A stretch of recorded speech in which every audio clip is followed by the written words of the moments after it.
jacket over there. Get the out of here. Yeah, I know you like. Gonna get your hands off Really? me, man. Really? I'm your mama. You don't talk to me like that. I don't give a so what? You gonna be out in public? I don't. You know what? I never liked you as. I literally. From the outrageously rude to the downright disrespectful. These are the worst possible customers to have graced the show ever. Let's start off with this customer who ended up like this. No, she ain't by herself, man. She ain't by herself, my man. No, I call me. I'm sure you're curious about what happened, so let's not waste any time and jump right into it. So this customer walks into the pawn shop looking visibly upset. As usual, Ashley greets him and asks how he's doing. Turns out he's not doing well at all. Here's the reason why. I'm not doing so good. No? My grandma just passed. I'm sorry. I was like, It's really sad to hear about it. Now, he brings along a ring that belonged to his grandmother. He wants to pawn this ring because he plans to retrieve it once he earns enough money. How sweet, right? However, it turns out that the ring is fake, which surprises the customer. Now, this got me thinking. Is he pretending or is he genuinely serious? It's hard to trust people these days, you know? But Ashley comes up with a solution to help him out by pawning his television. Can you guess what his response was? what the I look like on my TV? He starts getting rude with Ashley, which escalates into a heated argument. Then he demands his ring back, and not only that, he insists on being helped by another employee because he's annoyed with Ashley. And guess what happens next? Put your finger in my face. Don't put your finger in. Yep, that's how he ended up there. Crazy, isn't it? This customer's behavior became even more disrespectful. Just to prove that Ashley was completely wrong and useless, that's when, as you saw, the big guy steps in and knocks him down. But he continues to yell and curse at her. Eventually, Byron forcefully removes him from the shop. You got me up. No, let's go. Man, let me go. Let me go, man. Just when he thought everything had settled down, the customer goes ahead and threatens Ashley, saying he'll come back to get her. Oh dear, that's the biggest mistake he made since entering the shop. We all know what happens when someone messes with Ashley, right? Well, brace yourself and see it for yourself. On the ground. On the ground. On the ground. Dang, the customer was literally scared for his life. Next up is unexpected drama. Strap in for a wild pawn shop ride. A lady steals the spotlight, but surprise, Mr. Sneaky tiptoes in for a bear hug, sparking unexpected drama. Gasps echo as the leading lady jumps, but it's just a playful fella. Great day in American jewelry. Laughter erupts. Who knew a pawn shop could be a comedy club? In this 6-second snippet, the pawn shop transforms into a stage for unexpected antics, surprising and delighting in this unlikely comedy setting. Great day in American jewelry. What can I say? In the chaotic shop hustle, a dude flaunts a watch that could fund a small country. The shopkeeper, hungry for a bargain, attempts a haggling dance. But Mr. Watch Wizard wants stacks on stacks.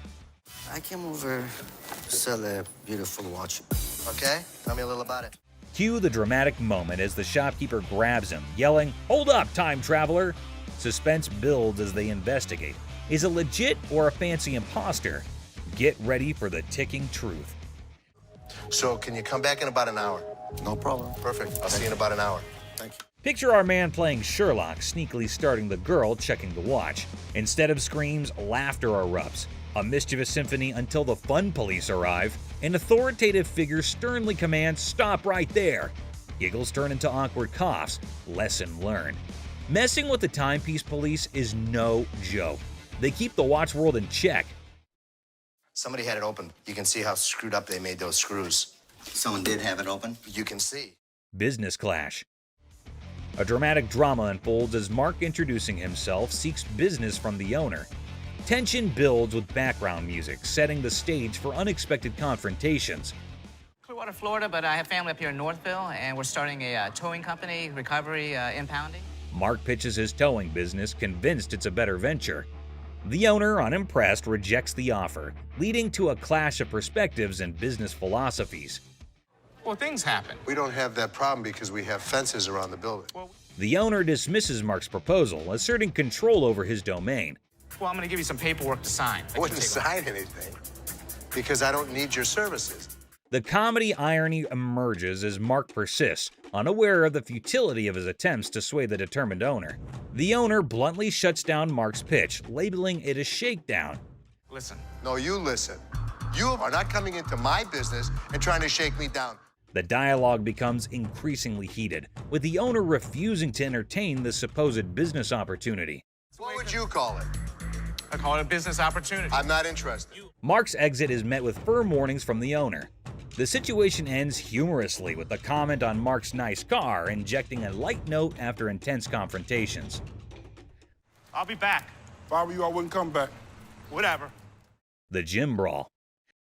So watch this hulking bodybuilder guy, all muscles and bravado, strutting into a pawn shop with this wrecked workout thing that looked like it went through a blender. He was like a peacock on protein, thinking he set up a magic muscle worm.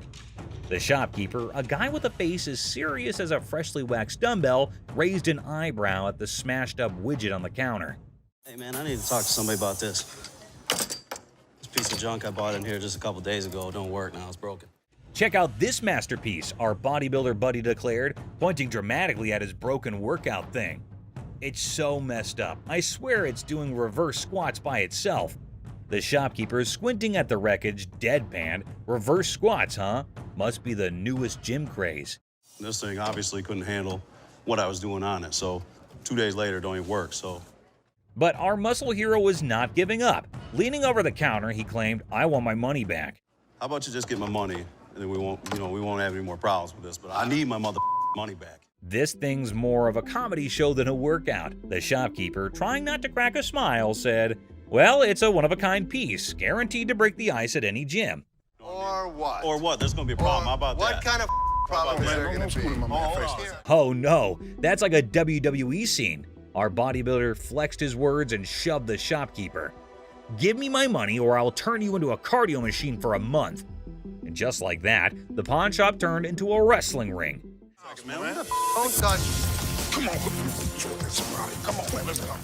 The shopkeeper, unexpectedly nimble, fought back and chaos replaced. It was like two sumo wrestlers battling for the last protein bar. Trying to play hero, two guards materialized out of thin air. They grabbed our bodybuilder and his busted gear, dragging them out. We got you. Bring a few more. All we needed was two. all y'all out. Our muscle dude flailed around, still demanding his refund like a sad, deflated balloon. The pawn shop went back to normal. That's it, my man. Bring a few more. Here's your machine, buddy. The art of negotiation. So let's see this guy walking into a pawn shop, allowing him to be the next big art dealer with a painting put away under his arm. He's giving off major, "I'm gonna hit the jackpot" vibes. The shopkeeper, with a sneaky grace of a cat burglar, checks out the painting like it's the Mona Lisa 2.0. Our confident guy also spins this wild tale about how the painting formerly belonged to Napoleon's pet goldfish, or some other crazy story. So what you got? I've got a painting from Peter Max. An original painting? Well, I got into a silent auction. The shopkeeper, poker-faced like a pro, goes, intriguing. You can virtually see dollar signs in his eyes as he dreams of making a fortune. Now comes the big moment. Confident guy bravely says, "I want $3,000 for this masterpiece." Let's see if she can close a deal. Yeah, what is the bottom line? 3,000. No way. The shopkeeper, still all mysterious and cool, smirks and says, "I can do 1,500, or you can hit the road." 1,500 and we got a deal. It's like a Western showdown, but with money instead of guns. It's a take it or leave it situation.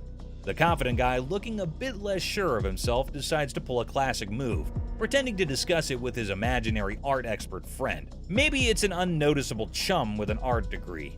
While our hero is deep in discussion with his invisible art critic, the shopkeeper, beaming like a Cheshire cat, decides to up the figure. I know there's a market for it. So $1,500 I think is pretty good. They need to take the money and run. He counts out $1,500, slams it on the counter as if to say, "Take the cash and run, chum," or say farewell to the deal of a lifetime. 1,500. All right. In the end, the confident guy, now looking further confused than confident, grabs the cash and virtually sprints out of the shop. And that is how a pawn shop turned into a comedy stage, starring Mr. Confident, the mysterious shopkeeper, and an oil with a Napoleon-connected goldfish. Art, my friends, might be priceless, or at least worth $1,500. Peter Max. Lamborghini clock. Oh, guess who's in town? The almighty Clockmaster. Get ready, everyone, because today's masterpiece is none other than a stunning Lamborghini dashboard clock up for grabs. These were made by Briquet for Lamborghini in the introduction of the Diablo in 1990 through 1993. It was a big deal when it came out. It was the first Lamborghini to go over 200 miles an hour. Oh, look who's stepping into the ring. Chumley's thoughts on the masterpiece that the Clockmaster didn't exactly applaud. Time for a clash of opinions. Okay, I've had clocks like this before. They don't sell like the watches do. They depreciate just like the Lamborghini. I don't think he's funny. Okay. Oh, Chumley, hold that thought. Your wisdom's not on the menu right now. Let Rick, the negotiation maestro, work his magic. How about 25? How about 22? 24. I'll go $2,300. Okay. All right, deal. Write them up, Chum. Charles Briefcase. Sit down and buckle up for this one, peeps. Remember Charles Lindbergh, the solo aviator?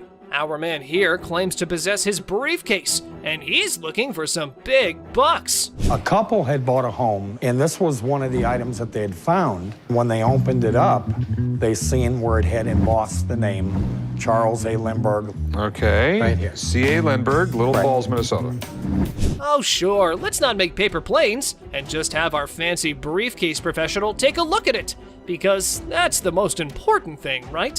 One thing that I found as I was doing research on this was a letter that Charles August sent to his son, where he talks about the fact that he is out of money and he has been selling his goods. Well, isn't it just lovely when experts think they know everything?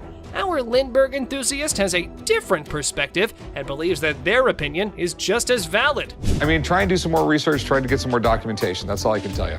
All right, will that change your mind? Depends on what you get, okay? All right, thank you very much. Have a nice day, man. All right. This did not belong to his father, and I will prove that when I come back. It's gonna cost a whole lot more. Whoa! Holy Chum bar! Check it out, right? That is freaking awesome. Whoa, the machine is brand new again. No one can even imagine how it was before. And I know you're thinking no one got furious here. But hey, the video doesn't end here. You see, Rick was not so happy about the sweet gift lying in the garage. Why are your candy bars in it? That's the gift it keeps on giving, Rick. That thing, you can sell it for $6,500 today, dollars off it every day for the rest of its life. Rick's fury reaches its boiling point as he directs his anger toward Chum. With intense frustration in his voice, he makes it clear that he's had enough. In a sharp and cutting tone, Rick declares that if anyone wants to get their hands on Chum's chocolate bar, they can simply take a stroll across the parking lot and purchase it directly from the store. No more concessions or accommodations. The message is clear. Rick has drawn a line in the sand, leaving Chum to face the consequences of his actions. It's a harsh ultimatum that hangs heavily in the air, leaving Chum to contemplate the future of their strained relationship. Will Chum take the opportunity to make amends? Or will the rift between them widen further? Only time will tell how this explosive situation will unfold. Ah, the timeless dance of irritation between Chum and Rick, an intricate routine that never fails to provoke a symphony of exasperation. As a well-worn melody played on a perpetual loop, Chum's knack for pushing Rick's buttons has become a legendary saga of vexation and amusement. With each encounter, their interactions tread the line between exasperated sighs and affectionate eye rolls, a delicate balance that keeps the audience captivated. The sparks of frustration fly freely, igniting a wild dynamic that has become an integral part of the show's charm. So, dear observer, prepare yourself for yet another chapter in the saga of Chum and Rick's fierce relationship, where irritation and amusement intertwine in a dance that never ceases to entertain. Did you know that Chum's not just passionate about candies, he is passionate about diving as well? You can't even imagine what he buys next. He goes to buy a sailboat. Yes, you heard it right, a full sailboat. Rick was unhappy about the candy machine. You can't even imagine how he's gonna react to this deal. Give you that.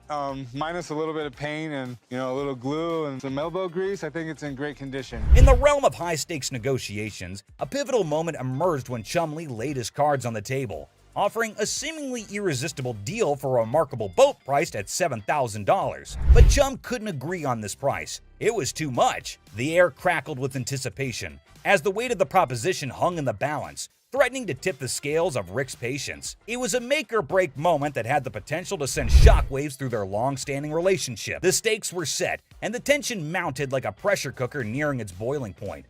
Could this be the tipping point that would send Rick over the edge, leading him to unleash his wrath upon Chum Lee?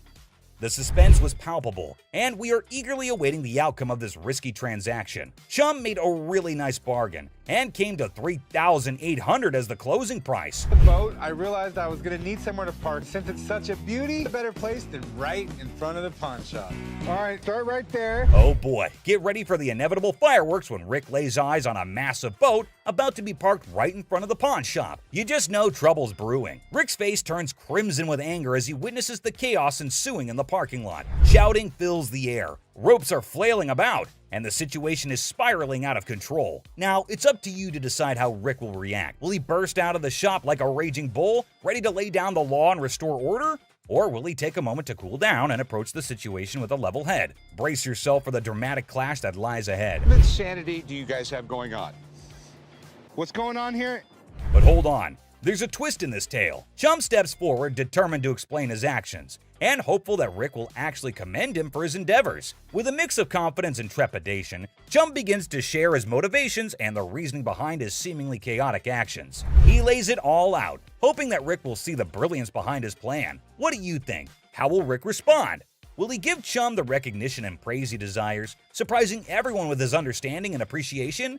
Or will he continue to be infuriated, dismissing Chum's explanation as nothing more than an attempt to cover up his reckless behavior? Here comes a roller coaster of emotions as this captivating scene unfolds before your eyes. I need a spot to park your 27-foot sailboat that I just bought you. A look of profound disappointment washes over Rick's face, his eyes conveying a mixture of frustration and exasperation. He can't help but feel let down by Chum Lee once again.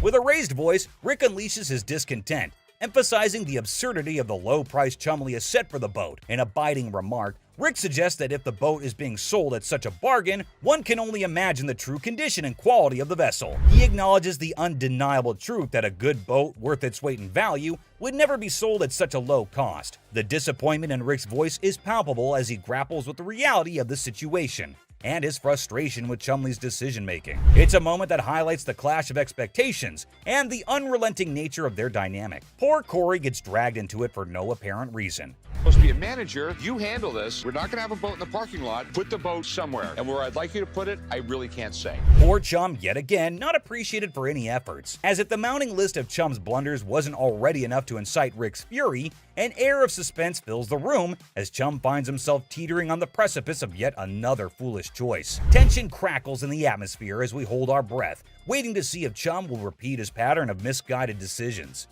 The weight of anticipation hangs heavy, like a dark cloud looming overhead. In the midst of this suspenseful moment, Rick's anger simmers beneath the surface, ready to erupt like a volcano. The stakes are high, and the consequences of Chum's potential misstep could be dire. So in walks this dude looking like he just stepped out of a heavy metal concert. Tattoos everywhere, face carved up like he had a disagreement with a razor blade. He's all like, "Hey, call me the devil." Seriously? Who does that? But hey, anyway, nice to meet you, Lucifer. Then he drops this bombshell. He's 2,500 years old. Seth's like, "Dude, you got me beat. Finally, someone older than my dad." But here's the kicker. He wants to swap his gold for some cash. Says money's the root of all evil. Yeah, buddy, you're really living the stereotype. 2,500 years old. Great. I finally got to meet somebody that's older than my dad. So how can I help you today? I want to get rid of this gold. Money's the root of all evil. This guy might take the cake for the weirdest guy that has ever walked through the store. How much you want? I could have gotten $650 for this stuff if I melted it down and sold it to my refinery. How about $500? Can't do it. It's $50 profit in this thing. So they're haggling. Seth offers $650, he wants $610, and they're dancing around like it's a satanic tango. But alas, the devil doesn't always get what he wants. Cue the sad violin. I guess we don't have a deal. So there Seth is, trying to make a deal with the devil. And he's all like, "I want cash for my gold." And Seth's thinking, "Sure, buddy, let me just grab my holy water." But seriously, with the negotiation, Seth offers him $650, he wants $610, and they're doing the demonic dance of the dollars. But in the end, no dice. No deal with the Prince of Darkness today, folks. Sorry, Satan. Maybe next time, bring a better pitchfork. Hi. Hi, I'm Ashley. I'm Nana. Nana. I called up here and I got an estimate price, and they told me that I could get $400 for these. You called up here and got an estimated price. Who'd you talk to? Nicole? Nicole. Over the phone? Yes, But ma'am. we don't see them over the phone. She's lying. Can I see your merchandise? You need to come in, you need to evaluate your earrings, you need to test them. Ashley introduces herself in a bubbly tone. Now Nana barges in, claiming that she was promised $400 for her 3-carat diamond earrings. She accuses Nicole of lying about the offer. Ashley calmly explains they need to evaluate the earrings in person. Nana demands $400 but gets offered $185 instead, triggering her outrage. Where Nikki at? Nikki. Nicole. Well, which is it, Nicole or Nikki? Listen, it's real diamonds. All I know is I need my $400. All right. So what you're saying is you're not gonna give me that $400, right? No, I'm not. And you're not gonna come in here demanding money from me. Nana insists on the $400, but Ashley stands her ground. Nana's frustration peaks and she frantically searches for Nikki, accusing everybody of disrespect.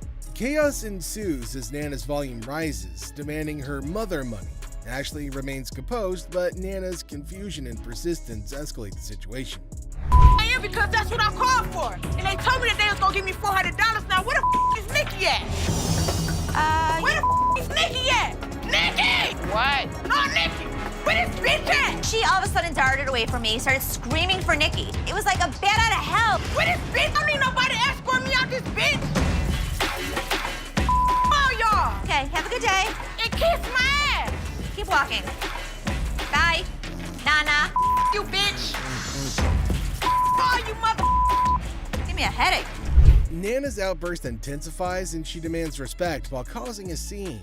Ashley calls for her removal, leading to a heated exchange. Nana storms out, hurling insults and leaving everybody exasperated. The encounter ends with Ashley lamenting Nana's departure, causing a headache in her wake, leaving the pawn shop in peace once again. How are you? I'm doing okay. What can I help you with? Either trying to get a loan on it or you guys can buy it. Trying to sell it for maybe like once. The certificate and everything is in there. And the bag costs actually way more than that. Well, if you can tell, it's actually stained. Okay. All through here. I'm trying to sell it for $150 or get a loan $75 instead of the $50. Dealer Ashley is in the middle of a purse negotiation. Now she's trying to bargain her way through it, but it seems like she's hitting some roadblocks. The bag might be worth more, but it's stained.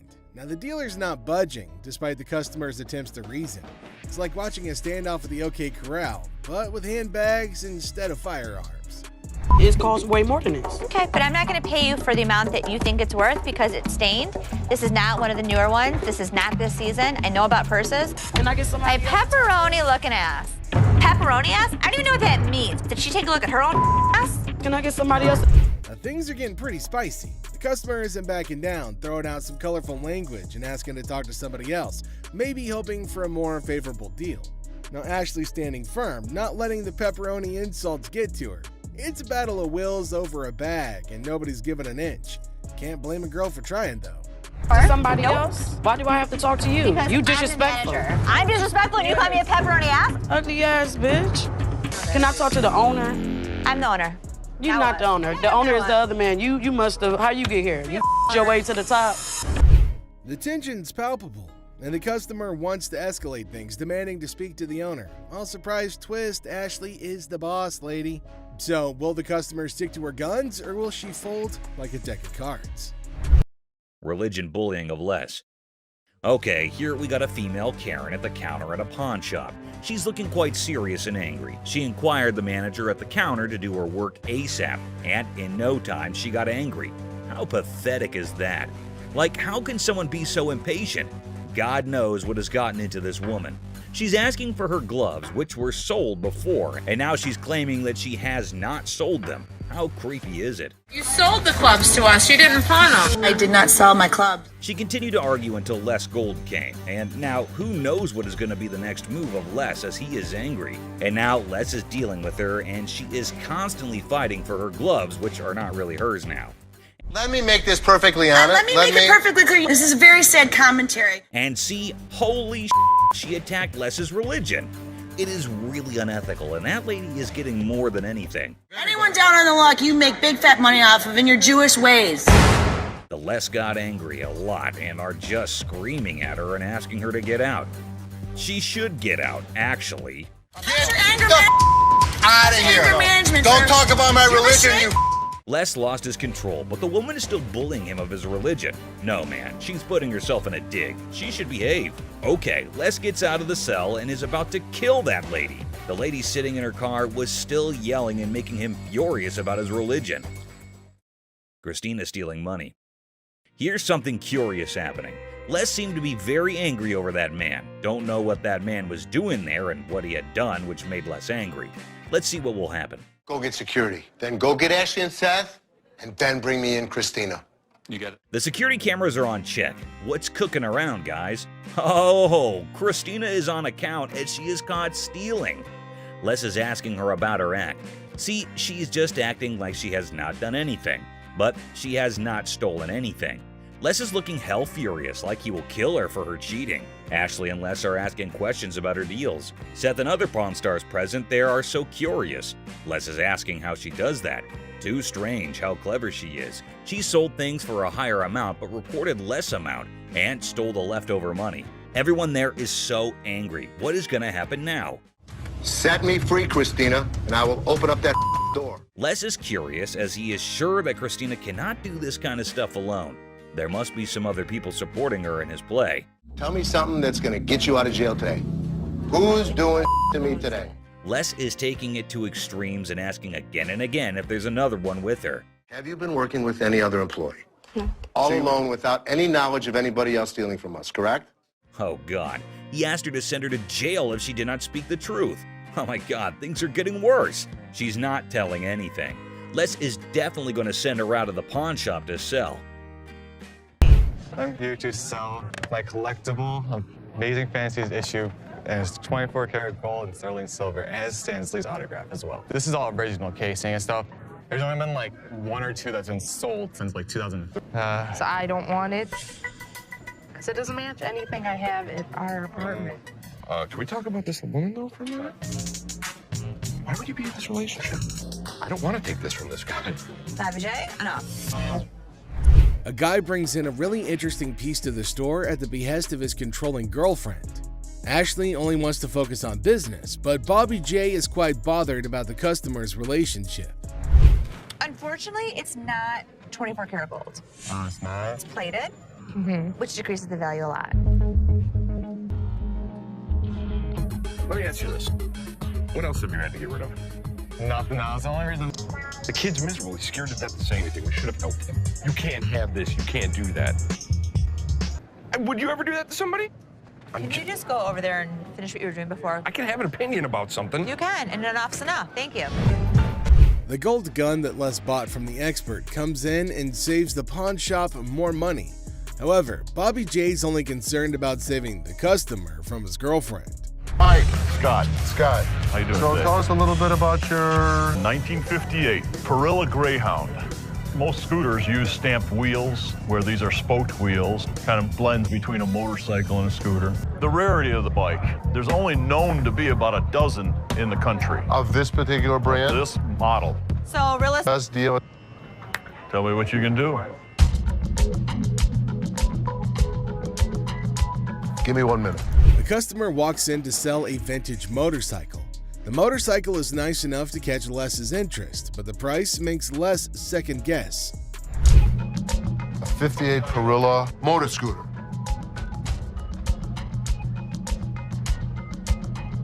This is it. Holy that's him. So, let's be honest.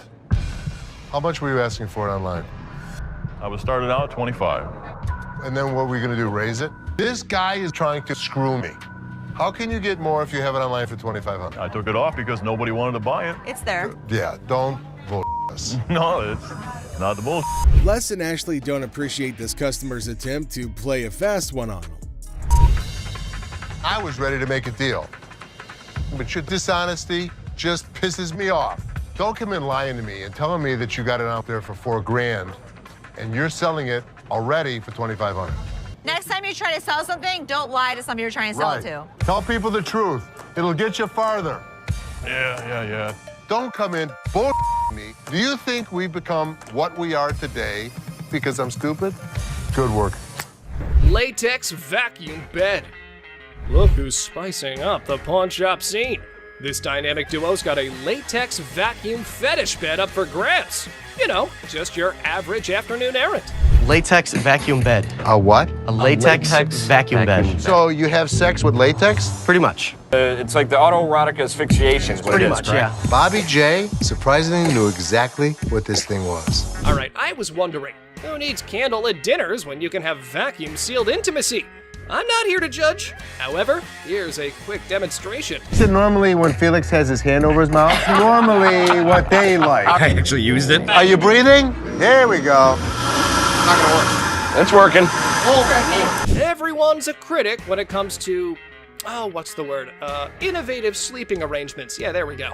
And we aren't sure if that ever went up for the big sale. Used it. So how could you not want to do this with him? Because I don't want to suffocate. It's not for everybody. I'm familiar with the bed. Very much so.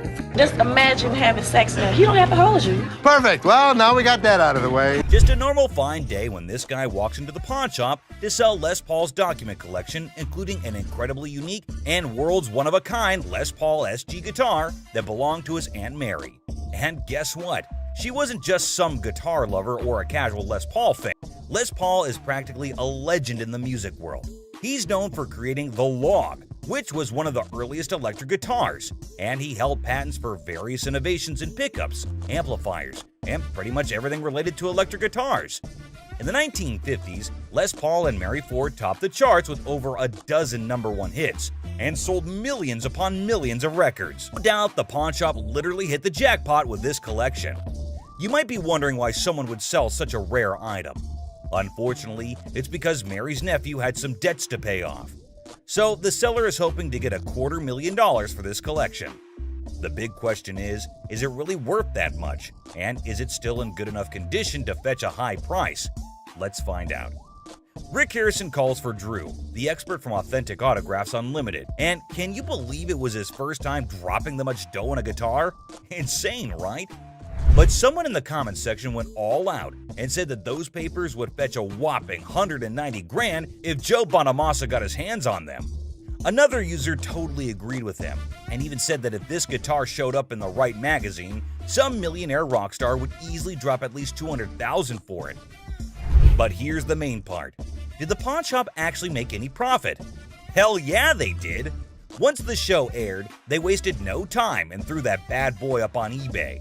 And guess what? They scored a whopping $110,000 for it. They ended up making a cool $20,000 profit, guys. Now that's what I call a successful hustle. Next up, we have a customer who came in trying to sell a sword that was supposedly forged by the famous Yasutsugu family, known for making weapons for badass samurais back in the day. But here's the twist. The seller looked familiar to Corey. It turned out that he had been there before to sell a trophy. You'll be thinking what kind of trophy it must be. Maybe some ancient artifact or something, right? But nope, it was actually a Grammy Award. Yes, all in excitement, Rick bought it. But later he found out that it was not allowed to be sold. Oops, I can see a great loss there. Because of that now, they had to be extra careful before dealing with this sword. They weren't sure if it was a legit samurai sword or just some ninja knockoff. The seller is a lawyer and claimed he had received the sword as payment for his legal work. Pretty cool, huh? Some users are even cracking jokes about why the guy was so willing to sell such a masterpiece. One such comment was he must have been scared of his wife's anger, whose eyes are always fixated on that sword. And if she ever gets her hands on it, she's ready to knock him off. Talk about a dangerous situation. Another user said he got robbed? Well, we have to wait to see the actual plot. Taking the lawyer's word for it, Corey decided to take the risk, and then he went ahead with the purchase, even without having an expert to check its authenticity. I mean, let's be real, that was pretty foolish, right? I mean, who was going to check if the thing was actually legit or not?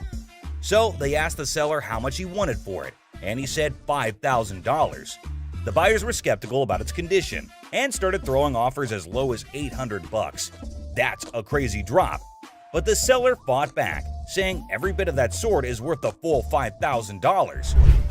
If you're gonna hold my feet to the fire and make me pay as much as I can, it's gonna be $1,500. I'll come down to $2,000. I've got 5 of them right there. The shop wasn't ready to pay that much without knowing more about it, so Corey went up to $1,200.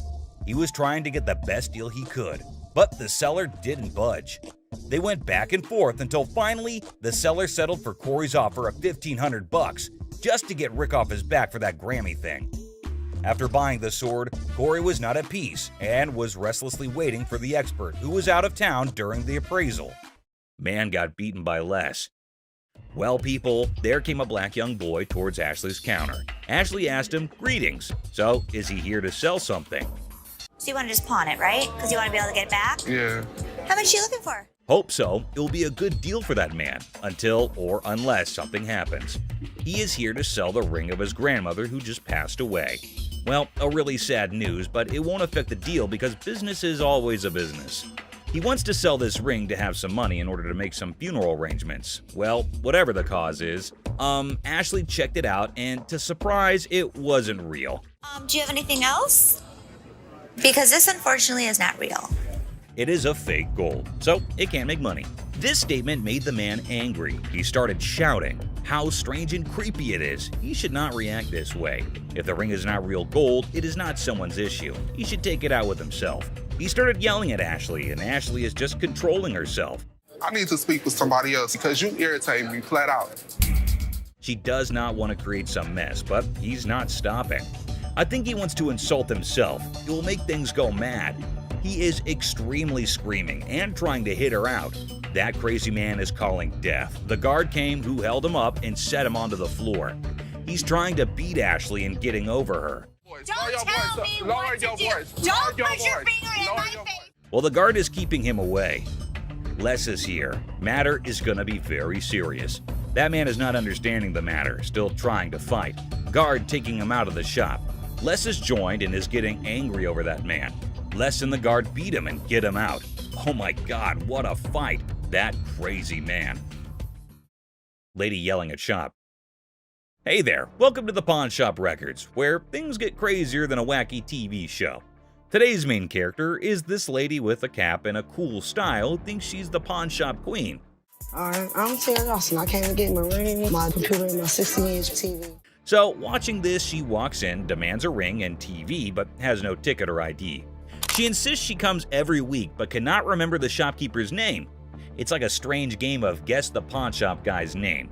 I mean, I come in here like every week on Saturday. Really? What's my name? As things toast up, our main character loses it, and the shopkeeper, getting fed up, kicks her out in a hurry. Exit stage left with flair. I jumped over the counter. I got her ass out of here. A lot of things you can call me. You ain't gonna call me that. But hold on, the drama does not end there. This lady goes full-on crazy mode, drops her pants, and starts peeing in public. Yep, it's like a wild comedy show right in the pawn shop. I got a piss, real piss. Because of the wonderful human being. And now, fast forward to another day, we have got a classic couple, a guy with a steel bracelet and an angry wife. He tries to sell his bling, but the shopkeeper is not interested at all. It's like trying to find a puck riding a unicorn. No, you mean I be tripping? No, you be tripping. All right. Enter the wife, bursting in with a storm of punches on her husband. It's like a funny TV show, but with more potential and less laughter. Ah, pawn shop life, where every visit is like a crazy reality show that never quite makes it to the big screen. Weird dude fighting. So there's this pawn shop, right? And it's like a wild show with all kinds of characters. First, there's this weird dude trying to sell ancient TVs like it's still the 90s. The shopkeeper looks at him like he just stepped out of a time machine. On that, my man. Listen, mother, don't be throwing the at me. You understand? But stay, it gets crazier. Two guys walk in, all proud, claiming their broken DVD player is a space-age radio talking to aliens. They're living in a world where aliens prefer radio waves over text, apparently. I got a transistor radio that can communicate with aliens. This communicates with aliens. Now, this crazy guy got frustrated and played a dramatic floor scene. On the alert of police threatening, the first guy, frustrated that his old TV is not a hit, starts tossing stuff around, thinking he's at a rock concert, not a pawn shop. Who just shoved me my bag? The aliens did it. Here you go. Be careful. The shopkeeper stays chill, like this is just another day at the office. Crazy guy points at his broken TV, yelling, "It's our aliens' fault." I guess aliens have bad taste in shows. Yes, I'm gonna get the L shouting down here, because this is some racist when he jumped on me, told my A customer wanting to pawn what seems to be used hair, claiming it's like Beyonce's. The Gold siblings, however, are quick to point out the health department's rules against selling used hair due to hygiene concerns. It's a very cool piece. And This look, is Dad, this. I can brush for you too. I can brush it too, and you can comb it. Bam! Hold this purse, Nate. Sorry, the health department won't let us sell used hair. Okay, so what's we wrong with send that? it because it's personal. The customer remains adamant, arguing that people sweat all the time. The Golds, though, maintaining a friendly tone, stand firm, emphasizing the unhygienic nature of the request. Oh, No, hygiene. it's personal hygiene. People sweat. Let me ask you a question. All the time. They When got was the all this last up in here, time- funky. Despite their attempts to explain, the lady insists on the deal, showcasing her persistence. The situation becomes awkward as the Golds try to navigate the delicate matter, politely declining the unusual offer. The lady's persistence clashes with the store's policies, and despite her claims of cleanliness, the hygiene factor remains a deal breaker. Don't wipe down everything. We do, but I just can't take Okay, then it. you all can right? wipe down the hair. Sorry, I wish I could help you, so come back. The Golds express regret but hold their ground, emphasizing that they can't proceed with such transactions. The encounter starts on a heartwarming note as a lady reveals her intention to sell her laptop to get a gift for her sister's birthday. Laptop. You type in your password. What brings you in today? I just want to pawn it in so I can give my sister some money for her birthday this weekend. Oh, okay. However, things take a turn when Ashley, suspicious about the situation, asks her for the laptop's password. Well, after a bit of a struggle, the password is entered, but the friendly atmosphere quickly dissipates. Forgot your password? Yeah. Try again. As Ashley negotiates the amount for the laptop, the lady becomes increasingly demanding, insisting on a specific sum. I need at least 165. I mean, I can't do 125. All right, I can do 150, and that's what I can do. Okay, can you do 165 or not? When Ashley refuses to meet her exact request, the situation escalates with the lady expressing her displeasure loudly. The exchange becomes heated, marked by accusations of disrespect and a refusal to accept the offered amount. Despite Ashley maintaining composure, the lady decides to take her business elsewhere. I actually asked. It's so disrespectful. Well, I'm sorry. I told you I can't You take know what? 150. No, it's disrespectful. Respectful. Hey, Learn you're how to coming- talk. Learn how to talk. Learn how to talk. 165, then I can take my business somewhere else. Flat out. You done? Y'all, I don't give a. Like I said, I don't care. I can take my business somewhere Are you else. a lady or are you a baby? Excuse me. In an unexpected move, she directs her frustration towards an innocent bystander, issuing threats and escalating the tension. Instead, she decided to turn her eyes towards an innocent bystander. I'm talking to you, bitch. What you looking at? You know what? Take this outside. What the you looking at? What the you looking at? Fortunately, Joe, another employee, steps in to prevent a physical confrontation and escorts the lady out to avoid further disruption. Tell me, bitch, you looking at me? You want to do something? Do something. We get folks of all kinds, happy, sad, mad, crazy. A customer struts in wearing a chicken costume, causing a stir. The Gold siblings, maintaining their humorous side, engage with the chicken-clad visitor. The customer, embracing his role, claims to be all about chicken and finger-sucking, adding a comical touch to the encounter. This what I do. I say I got chicken and finger sucking. Come for a plucking. Despite the whimsical atmosphere, the Golds attempt to guide the customer towards a more serious discussion about potential purchases. The chicken, however, seems more interested in banter than business, making Seth express mild frustration, jokingly suggesting the customer might start his own joint with the chicken. The fool. I want that right there. Dude, here's what I want you to do. Don't put the chicken on the counter. All right, look, everything right there. You're spitting chicken on the counter. That's for you. When the chicken eyes a pricey watch worth $1,200, the humorous exchange takes a turn. Seth, trying to balance the humor in the business, nudges the customer to consider making a deal. The chicken, possibly more interested in the comedic aspect than the actual transaction, continues to engage in a playful banter. How much this cost? $1,200. $1,200. Are you seriously gonna buy something, or are you just, You ain't even let me see. I got lots of stuff for you to look at. Bro, look, I want. Dude. All right, look. As the situation unfolds, the Golds, especially Seth, playfully suggest making a deal while also subtly expressing a sense of being bothered. In the end, it turns out that this time, the chicken didn't quite make a purchase. Instead, it made a scene and eventually left the shop. Look, make a deal. I stopped up. Chicken? You touching chicken? Come on, man, let's go. Man, you know what? You ain't got to touch me. Turns out when the chicken crossed the road, he went to a pawn shop, made a scene, got kicked out. There you go. So Seth's still fuming after that disrespectful encounter, and now Les wants to have a little talk with his kids. Seth's face shows that he's in for it and Ashley trying to stir the pot, but Les is having none of it. Les is like, "Come on, Seth and Ashley, let's chat." Seth's pain seems to have vanished in his anger. Les is pretty upset, and he's blaming Seth and his new system for the whole mess, even though it's pretty clear it was just an unreasonable customer causing a ruckus. Where the hell's Seth? Seth, come on with me. You too, Ashley, come on. This guy made me so angry, I don't even feel the pain anymore. Wow. I'm sick of this. Seth is trying to defend himself, but Les isn't having any of it. He's taken back control of the store and Ashley's trying to bring up sibling rivalry stuff, but Les shuts it down real quick. Tough love, you know? Mother-daughter fighting.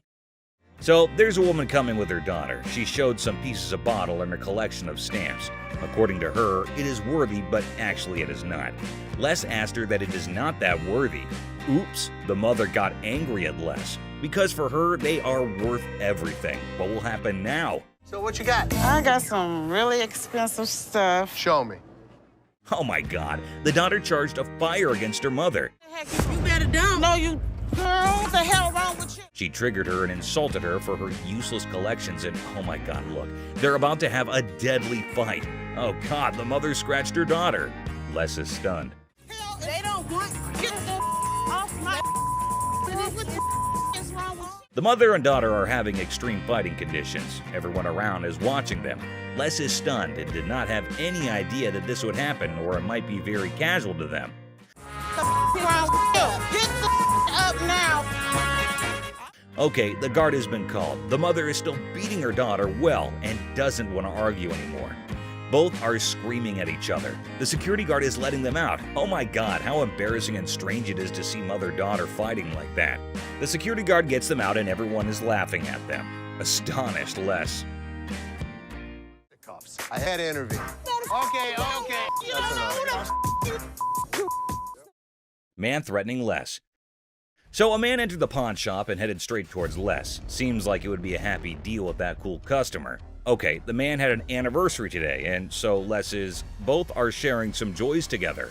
I need to get a watch for my wife's anniversary. It's not your anniversary too? Well, yeah, it is mine too. That man wants to sell his gold chain and to buy a watch and its replacement. Well, Les will decide if it's real or not. And what will he pay for it to the man? Oops, things are turning around. The chain is not real. Well, do you really want me to tell you what I think? Tell me the truth. They're not real. The man is claiming it to be real since it is his grandmother's time. But Les is saying it might be real, but it's not because the gold does not have that shine. This might be the saddest thing to happen to that man's wife on her anniversary. What do you mean they're not real? This is older than both of us. It probably is. That man is getting quite furious as he is firm in his belief that it is real. Okay, I don't think it is, but if you say it is, well, what are you going to give me for this? I want to trade for a watch. Holy shit, that man is forcing Les to buy that useless chain. Let me see what you got in watches and take these. I have a lot of watches, but I'm not taking those. And now the things got worse as the man has taken Les's family into it. Okay, I've seen your wife. Lucky you. Yeah, lucky me. I don't think so. Les is going to kill that man. He's not stopping from bullying Les for his family. Okay, that man is constantly dragging Les's family into it. Listen, mother, there's two things you don't talk about. What's that? My wife and my family. Now everyone around got concerned. Les is hell angry. Ashley is stunned to see the man threatening Les for his wife and family. Little boy and that fat-ass daughter of yours? The security guard came to get that man out, and Les is not getting relaxed. So he got out of his cabin as well to take that man to hell. Les held him from the other hand and dragged him out of the shop. You know what, mother? Come on over here. Get off of me, don't! Where you got to go? Why do you gotta push? That man yelling around, constantly bullying Les and his family. That man started mysterious marching, and definitely everyone wanted him to just get dead. And Les as well wanted him to march out of the cliff. Seth and Les's fight. Les and Ashley seemed to be discussing some serious stuff. Felt like something serious had happened. Everyone is so strange there. Aha, Seth is coming. Quite mysterious and in wrath. He has asked Les to come in and join him. One way or another, makes no difference to me. It's up to you. Come talk to me. Something is definitely happening, which has made Seth so furious. Let's see what is the matter. Oh my God, Seth questioned Les about his policy changing. He's inquiring why he has changed the policy. You tell my guys after I set policy that the policy is being changed to your old bull ways? Both are yelling like anything at each other. Seth is screaming that why Les has made changes to the things while Les is getting angry because of Seth's ruthless behavior. It's gonna be very serious. Everyone is intrigued by what is the matter. Les has claimed Seth to pay $40,000 back as per the changed policy. Giving a 40,000 square foot free-for-all back there? That's no policy! What do you think brought us to here, Seth? But Seth is not getting anything. They are having a fight. Oh my God, Seth put fuel into the fire by saying that he can handle the shop better than him. Les is stunned. Everyone around is listening and is terrified of what will happen now. It's outdated. I can run this place better. I know exactly what needs to be done. I want the opportunity to run this place. Les is going to take everything very seriously. God knows where that anger will lead both of them to. Les is tailoring Seth that he cannot do anything, and without Les, the pawn shop would close. No one can run the shop better than Les. But things are not getting cool. Seth yelled after Les and got out of the cabin. Ashley, listening to all this, is making fun. God, it is not that serious. You have no idea what's going on anymore. You need to retire, and I need to take over. Ashley should take the things to the ground and take it seriously. Well, Les in his anger was constantly getting furious over that debate. And last but not least, we get this other dude who goes absolutely bonkers. But here's the kicker. It's not about something he wants to buy or pawn. Now, you might be wondering, what on earth set him off then? Well, keep watching to find out. Hey, how you doing? I'm here to buy an engagement ring. No kidding, this guy is actually here to buy an engagement ring. Whoa, that's some exciting news, isn't it? Les coolly presents a selection of engagement rings, and you'd think everything would go smoothly, right? Well, except for the blaring car horns outside, because of course, nothing can be too easy. Oh, damn, so that's the reason for all the honking? There's a massive truck just sitting smack in the middle of the parking lot. Now, take a wild guess. Whose truck do you think that might be? Come on, give it a shot. It's not rocket science. Semi-truck. And then it's white gold.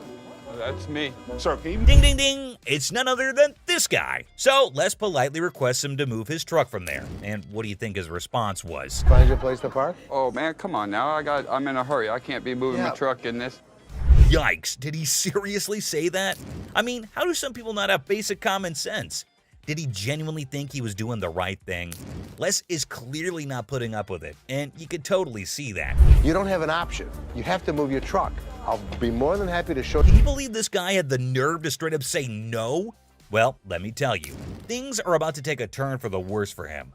But just when he thought he couldn't dig himself any deeper, he goes ahead and proves you wrong. Why are you so rude? I'm not moving the damn truck.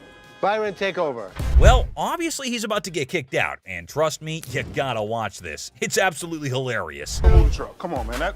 That's wrong, bro. Next time, parking on the freeway. This dude should be totally embarrassed about his behavior. And oh boy, he didn't stop there. He just kept on going. And the last straw was this. Move your truck! Silver Surfer. Oh, guess what? We've got a bona fide comic enthusiast here. Big surprise. Like, who isn't, right? Well, this guy's taking his passion to a whole new level. Feast your eyes on what he brings in. That's a Silver Surfer. Silver Surfer. Life size. Tell me about it. Well, this was a display for the Fantastic Four Rise of the Surfer movie.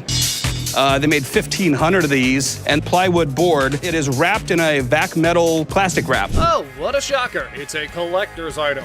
But hold up emotions, people, because it's got a price tag.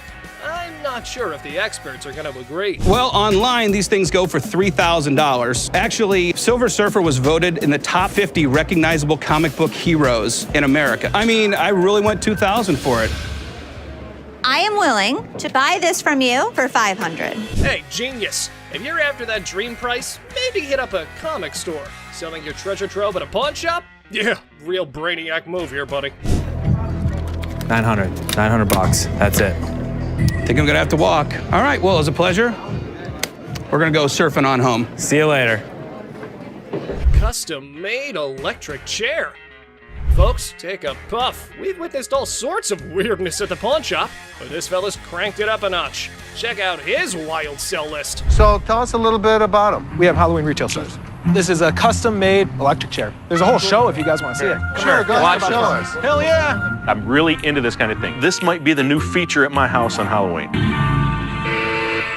Oh, just what we all need. A bedside toy that screams Halloween 24/7. No biggie, except it's art, not like living in a slasher fic or anything. So we're looking to get about $8,000. Brand new, they're just above $9,000. And that makes a lot of sense. Right. Buy a used one that's 6 years old. Well, the cool thing about this one is that they don't make them like this anymore. You're right, they don't. The new ones are digital. Well, guys, Mr. Ambitious over here is dead set on this mystery item. Heaven knows what his grand plan is, but Les has a style for a bargain. Thank you very much for bringing Thank it you. in. We appreciate it. Thanks, man. Damn it. I'm a little disappointed that I gotta schlep it back home, but with Michigan being, like the #1 state for haunted houses and attractions and things like that. Elephant skull haggle. Oh, guess what? No fancy sofa, no blingy ring, and no one-of-a-kind carta pedal? No worries. How about you trade an elephant skull for some greens? Because that's normal, right? Skull of an elephant. Really? Very unusual. It's very unusual. My best friend had it, passed away, and I inherited this one. It's where the tusks were. I understand that. It came from Africa? Yeah, right. Well, I So- can promise you nobody has ever brought in an elephant skull, ever. That I can Little tell you. unique. Ever wondered where one finds a thing like that? Well, surprise, surprise, there's a thriving market for massive elephant skulls. Yeah, you heard it right. Skull heads. 1,000. That's as low as I'm gonna go. Let me talk to my elephant expert. Africans are buying now for $2,300 and the Asians are $1,900. The good part was, it's worth the money. There is a demand for elephant skulls, but I'll be damned if I'm giving it away. Okay, peeps. When Les locks onto something, prepare for a solar eclipse, because he's not releasing his grip. Anyway, there's a plot twist in this pawn shop drama. I got 700 $100 bills waiting for you. $750. 700. And if you think it's worth $50 for you to schlep it home, It isn't. Schlep it. It isn't. Schlep it. I'll give it to you for 7. You got a deal. Thank you very much. Thank Come you. right over Thank here. you. We'll Thank take you. care All of it. right. All right. Yeah. Mark, thank you. Bone rattler. Okay, people, the granddaddy of speed in the house. Ready to snatch up a drag racing car from the pawn shop? Who knew shuffleboard was just a warm-up? This guy is an expert. He knows all about drag racers. So does Jeff. Jeff is my jeweler, but he's much more knowledgeable with engines than I am. The guy that sold it to me said it cost him $85,000 to put it together. Probably clipping along at about 250 miles an hour. Fire this puppy up. I don't know how to start it. Gather around, youngsters. We got a drag racing sage here, boasting a mere 30 years under his belt. So the wisdom dump is here, as he schools the pawn shop owner. You know how to start him? Sure. I knew you did. How long have you been racing dragsters? For about 30 years. Oh. You ready for this? I'm ready when you are.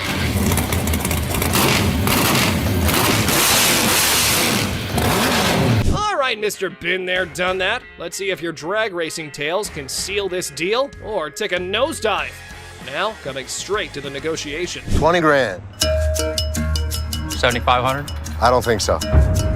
If you give me the money today, 15,000. I'll throw the skeletons in for free. We have a deal for 15,000? I guess so. Thank you very much. Have a good Enjoy day. your new car. Michael expressed interest in buying it for their collection. After negotiation, they settle on a price of $3,500, considering it's for charity. Seth shares his personal connection to wrestling matches with his father, adding sentimental value to the purchase. Who has that kind of money? All right. Yeah. y'all. Bitch. If you want some help, talk to us like a human being. There. The woman gets angrier and calls Ashley names. Ashley stays calm but tells her to talk respectfully. The woman leaves angrily and the situation doesn't get resolved. On picking up very expensive pieces, grabs Les's attention. Hey, sir, don't touch it. Sir, if there's anything you want to see, we'll be more than happy to show you, sir. Well, what do you know? Expensive pieces tend to be fragile. How am I going to see if it's going to work? The customer starts touching expensive items, catching Les's attention. Les politely asks them not to touch anything, offering assistance in viewing items instead. Sure, that's why I asked you. That's when you're back there and he's over. I'll come out right out there. You think I give it? The customer insists on touching, arguing it's necessary to check functionality. Les tries to explain store policy, but the customer gets upset. Out of my store. Don't touch it. Don't time to go. You're lucky you got some. The customer's frustration grows, prompting Les to ask them to leave for disrupting the store. Les firmly directs the customer to leave, highlighting their luck in having assistance. Jersey just moved into the town and is on an errand from his wife. My wife and I, we just bought a house and she sent me here. She said, see what you can pick up. Let's find some. I'll bet you can make. A middle-aged man from New Jersey, recently moved into town, is running an errand from his wife to find furniture for their new house. He spots a couch in the store and expresses interest in making a deal. After looking at a cheap couch, the customer notices that the couch is dirty. You gonna clean all that up before I buy it? That's why it's so inexpensive. I gotta tell you, man, that's nasty. Our used furniture sometimes has things on. While checking the couch, the customer notices its dirty condition and questions if it'll be cleaned before purchased. The store attendant explains that the low price reflects its used status, which includes some dirtiness typical of secondhand items. Really? Well, I only got $200. After sitting down to give the couch a try, the customer begins being disrespectful to Les. And let me try this out, man. What? My shoes are cleaner than this couch. Then don't buy it. Make me a deal. I got cash in my pocket, man. Wow. The man doesn't like how the couch looks and tries to pay less for it with the money that he has. He starts being rude, saying bad things about how dirty the couch is and insulting the store. I bet you're the mother that's been sitting on here farting. This was actually my couch. We had it reupholstered and I gave it to Ashley. When the comment reaches Ashley, Les's daughter, Les has enough of this customer. Is that your daughter? That's my daughter. She must be nasty too. The customer's derogatory comments extend to Ashley, Les's daughter, who works at the store. Les, the owner, has had enough and confronts the disrespectful customer, defending his daughter and the store's reputation. How are we doing anything? Les decides to end the interaction, urging the customer to leave the store. The customer, unwilling to change his behavior, decides to go elsewhere, ending the encounter on a sour note. Excuse me. Hi. Hi, I have a question for you. Yeah. Okay, I went to get my purse back to make my payment. She's telling me this is expired. That's my purse right there. That one right there is black one. So I want to know why it's out there. A girl approaches Ashley in the pawn shop with a question about her purse. She claims that her purse, which she points to, was wrongfully labeled as expired, and she demands to know why it's out for sale. My purse right there. How do you know that's your purse? Because I know my purse. Here's the money. I want the purse. Want that? If you don't give me the purse, I'm going to climb over the counter and get it myself. Just give me my purse. The girl argues that the purse refers to her and displays money, as evidently, Les decides to eject her from the shop, ending the encounter. You guys seen the 32 Roadster? I haven't seen it, son. Someone probably stole it. It was parked in the warehouse. How could someone steal it? A high-tech thief could get into this warehouse easy. Rick becomes anxious when he learns that Corey took the expensive 32 Roadster to the gym, fearing potential damage to the valuable merchandise. Have you guys seen the 32 Roadster? I haven't seen it, son. Someone probably stole it. It was parked in the warehouse. How could someone steal it? A high-tech thief could get into this warehouse easy. All you have to do is cut a hole in the roof and lift it out with a helicopter. To pick the lock. The conversation shifts to the possibility of the Roadster being stolen, with various theories proposed, including high-tech theft methods like using helicopters or hacking into security systems. Roadster around? I'm not driving it around. I just took it to the gym. That's driving it around. The thing is in perfect condition. What if you wreck it? What if you ding it? What if you scratch it? I'm not an idiot.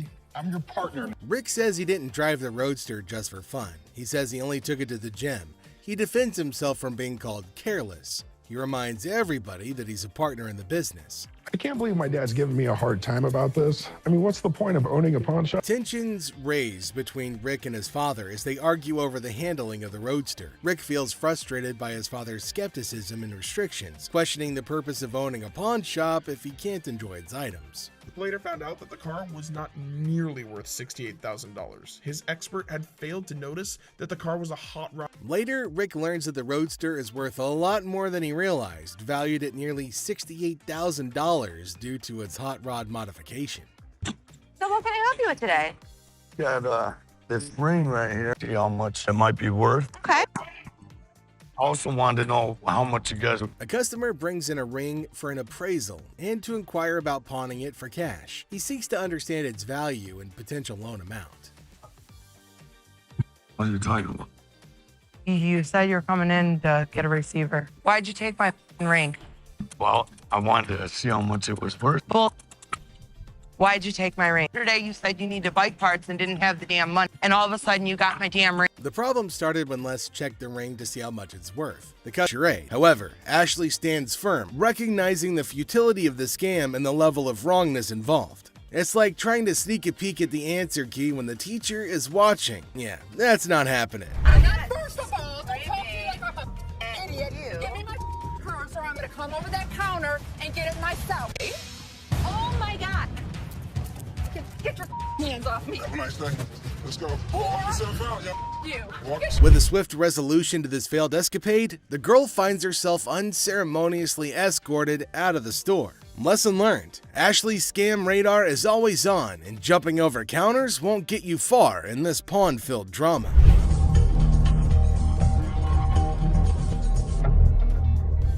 All right, deal. I think I got a good deal, and I know I'm gonna be able to make some money on it. I can't believe you spent that much. Whatever, Ash. I am fuming. My brother just spent $800. Enter the family feud. Ashley drops the bomb on her brother Seth, calling him a hypocrite. But why? Well, he casually throws around $880 for a painting, while Ashley, according to her, can't even snag a deal for $30. Sibling dynamics at their finest. But he'll yell at me over a $30 buy. Excuse me, Seth. What, Ash? I was just out there watching you do a buy for $880. So instead of working, you're watching me.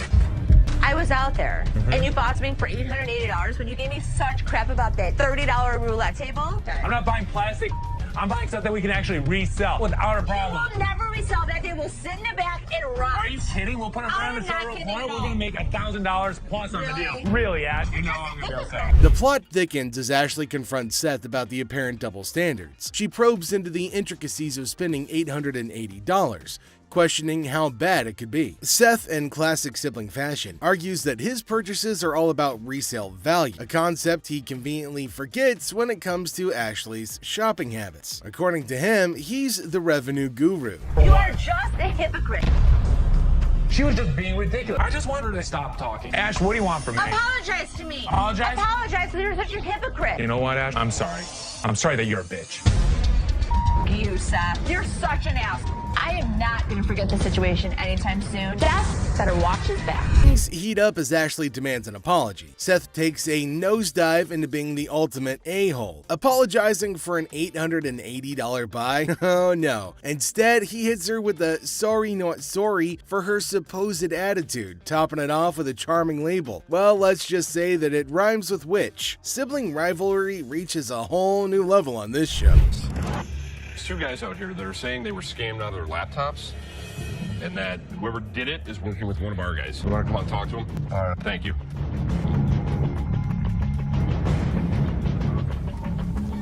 Who is it?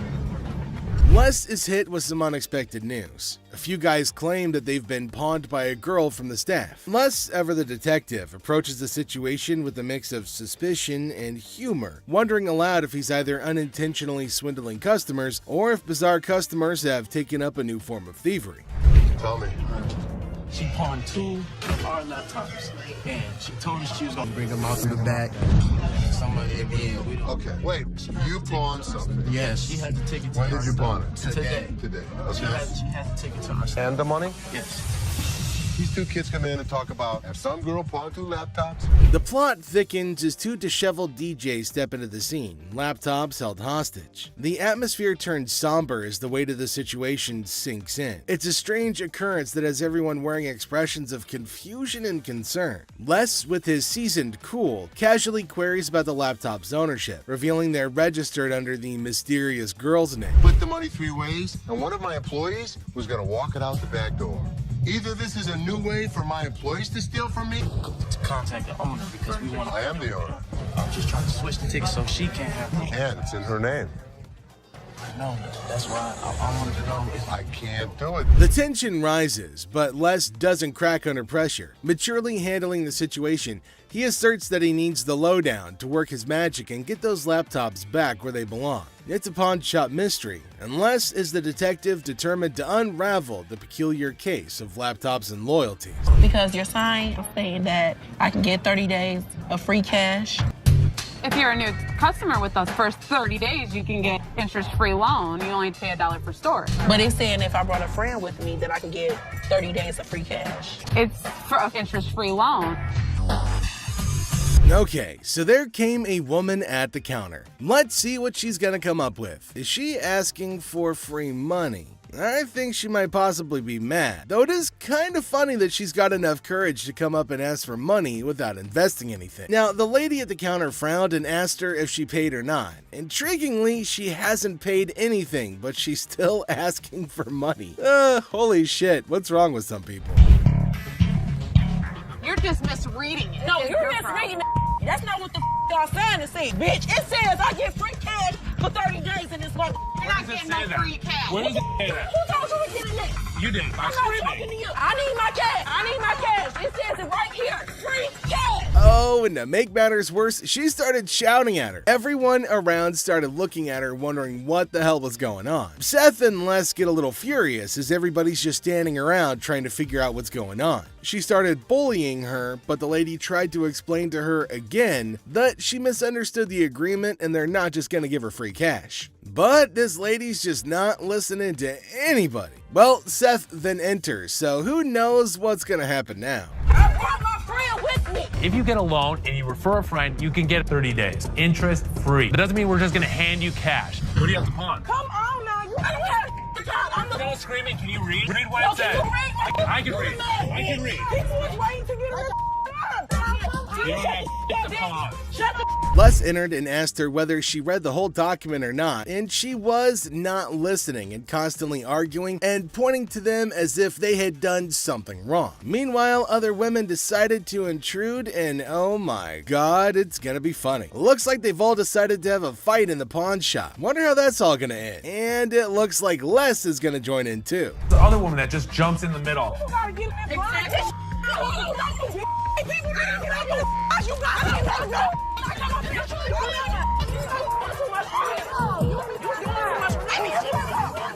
Leave me on the lawn, bitch. No, bitch. Leave me on the lawn, bitch. I'm from the way, bitch. All you need to do is read. Now see the other women get in and start shouting at her as everybody behind her was waiting for her to get out of the queue. So they started fighting and now they're all having an immense fight. Everybody around is watching and laughing at them. Well, the guard had to go and break everything up. Well, at least they're all gonna get treated the same way, especially the one who created the mess. Pretty sure they're gonna hold him up and throw him out. And there they go, they're still shouting and fighting with each other as well. They really wanted to go at it, so we let them go at it in the parking lot for a little minute. All I saw was ass cracks and elbows. They were sent outside and they started beating on each other, holding each other by their hair and man. They beat the crap out of each other and people around them were just watching and waiting and having a curious but funny conversation about their nonsense. Talk about a hella cringe episode. It's Robert. Nice to meet you. Nice to meet you, Dennis. Yeah, I got an item here. Might be interested in. Okay, so there's a guy coming into the pawn shop with something in his hand, maybe a poster. But what's it for? He came to Seth and the other man and showed them this poster. Now it feels like they're interested in it and there might be a handsome deal between them. Detroit Lions players had signed. Did you drag it in? So during the flood, I seen it down there, and that's when I pulled it out. She went down there and she supported these people, and while she was walking the picket line, she would gather signature. You got Williams over here. That's what, Steve Farkas? This is the first time a guy actually brought in, and I just got on the picket line because I'm on strike right now myself. We've been on strike for almost 3 months now. $1,000. He started describing the poster that's mainly about the protest of people in history, and it's got lots of signs of well-known people and has got a lot of worth. He explained everything in one go and demanded a heavy amount for it as it was really valuable to him. Seth told him that it's got some stains on it, and it's no doubt the same poster of historical strike, which made it worthy, but for him it might make a lot of difference. Hate the condition of it. I understand, and I gotta understand when it comes down to collectors, everything is about condition. Absolutely. And I'm sure if your dad saw this, jump on the heartbeat.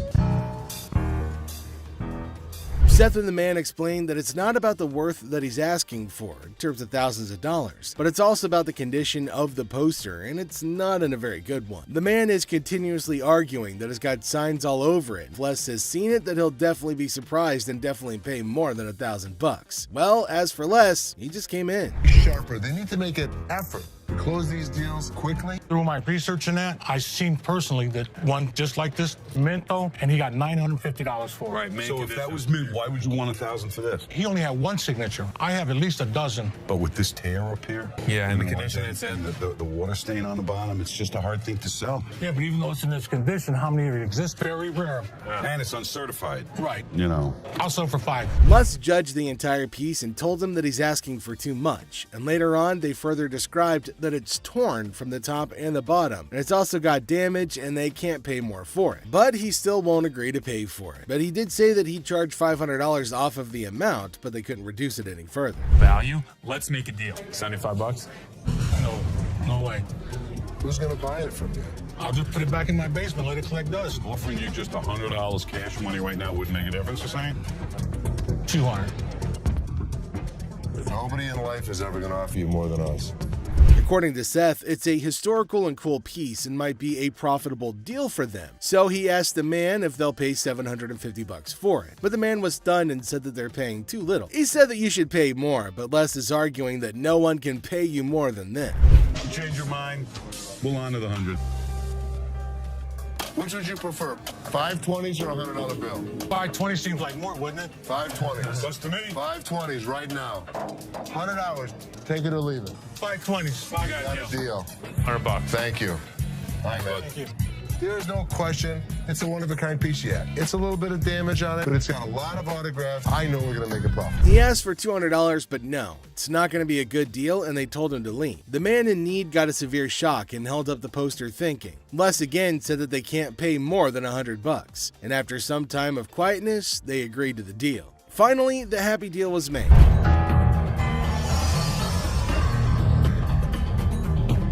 This is the guy? Right there. Here they come again. Les? Hi, how are you? I'm Attorney Kyle DeQueeve. So there's a man, probably an attorney with two ladies along, coming inside towards Les at a pawn shop. Now, Les knew about it before. He asked for Les, and fortunately, he was at the counter. He asked why they had arrived at the store. She's retained me to represent her in regard to a ring. Okay. My client brought in a $10,000 ring here, and she wants to either collect the remaining money owed to her on the ring or get the ring back. She's got a receipt right here. This is a counterfeit ticket. He said that he came here for the ring, which they bought from these ladies for $10,000, but they didn't pay and gave them the receipt. Now, he put up the receipt and showed it to Les and accused them of cheating and stealing from the women and taking their expensive ring. But Les was cool and controlled his anger. Whoever produced this ticket didn't understand this is the amount of numbers that are here. Okay. Number two is state law mandates that we print the law in a 12-point font. Okay. This is much smaller. That is some bull.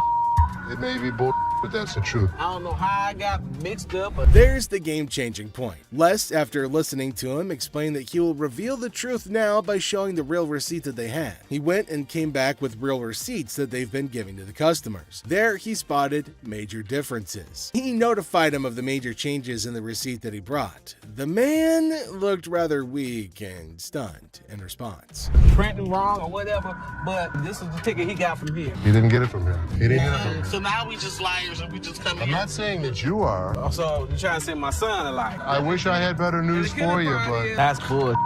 That's bull. The numbers don't match up. The paper stack doesn't match up. This is a fake. Now you side with them. You're not representing us. If I don't get my ring or my money for them, how you gonna get paid? The attorney turned to the women, but oh my god, they're still accusing Les of having given them the wrong receipt and asking the attorney to take the money from Les. The man, being down on himself as you can see, argued with. The man showed the evidence to the ladies and told them that they were having the wrong receipt, but they continued to argue. Ticket, how about that? No, I don't believe that the store gave you this ticket. Nah, well, I don't believe you a real attorney. We ain't got it right. This boy, somebody better give me my money. He's my attorney. You, him, security. Have a nice day. Nah, you got me, bitch. Sorry, man. The ladies started harassing both of them and started using personal attacks. They were all arguing amongst themselves. Pretty crazy. The attorney went back as he can't do anything for the ladies. How are you? I'm doing okay. What can I help you with? Either trying to get a loan on it or you guys can buy it. Trying to sell it for maybe like $150. $50. Why is it $50? The certificate and everything is in there. And the bag costs actually way more than that. Well, if you can tell, it's actually stained. Okay. All through here.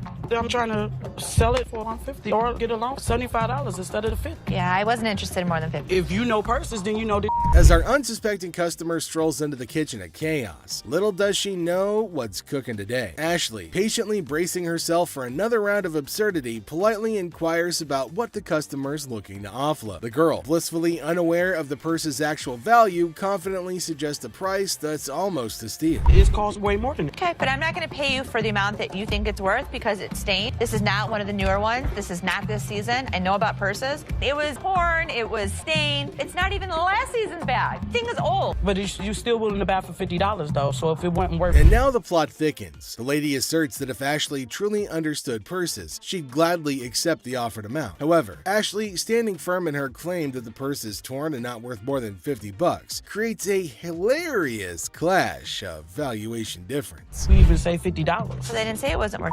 Can I talk to somebody else? I don't want to talk to your pepperoni looking ass. Can I get somebody? My pepperoni looking ass. Pepperoni ass? I don't even know what that means. She take a look at her own ass. Can I get somebody else to talk to? It don't even matter. I don't have to talk to you. And I don't talk to you either. So why don't you go home? Leave Can our I store. talk to somebody else? Why do I have to talk to you? Because You I'm the disrespectful. manager. I'm disrespectful and you call me a pepperoni ass? Ugly ass bitch. F you. And it's time to cue the drama. Ashley throws out the bold figure of $50 and it hits the customer like a curveball she wasn't ready for. Feeling the heat, our lady teeters on the edge of diplomacy and blurts out the unforgettable line. She labels Ashley a pepperoni ass and decides that she'd rather chat with anyone but her. Talk about spicing up negotiations. 3 males walked into a pawn shop. One of the suspects stood at the door as a lookout while the other 2 suspects walked directly over to the display cases. So, like, these 3 guys roll into the pawn shop, just casually strolling in. The other 2 guys, they head straight to the fancy display cases. It's all got suspicious vibes. And then, bam! One of them whips out a sledgehammer and starts smashing the glass. Things are starting to get pretty wild. At some point, a customer from the place is seen leaving calmly while the lookout tells her to hurry up. The suspects appeared to be wearing heavy-duty gloves in order. At one moment, a person from the shop strolls out all calm, and someone's keeping an eye on her, urging her to speed up. The people thought to be involved seem to have on these tough gloves, maybe so they don't get any cuts. Not to get cut while removing the glass from the cases. Both suspects placed the jewelry and many other valuables in the bags. So when they took off the glass from the cases, both of them put the jewelry and lots of other valuable stuff into bags. After that, they hightailed it out of the store in a black Mercury marquee. Case at? Where the case at? Where is it at? Where he put them on? The guy storms into the pawn shop all worked up and starts shouting about a missing case. He's demanding to know where it is, and he appears to be accusing the staff of removing. The feeling of stress in the air is increasing, and it's obvious that something is wrong. We do not take gangs, take your wives, man. That's the way it came in like that. That's the way it came in. You gonna act like I ain't got no sense?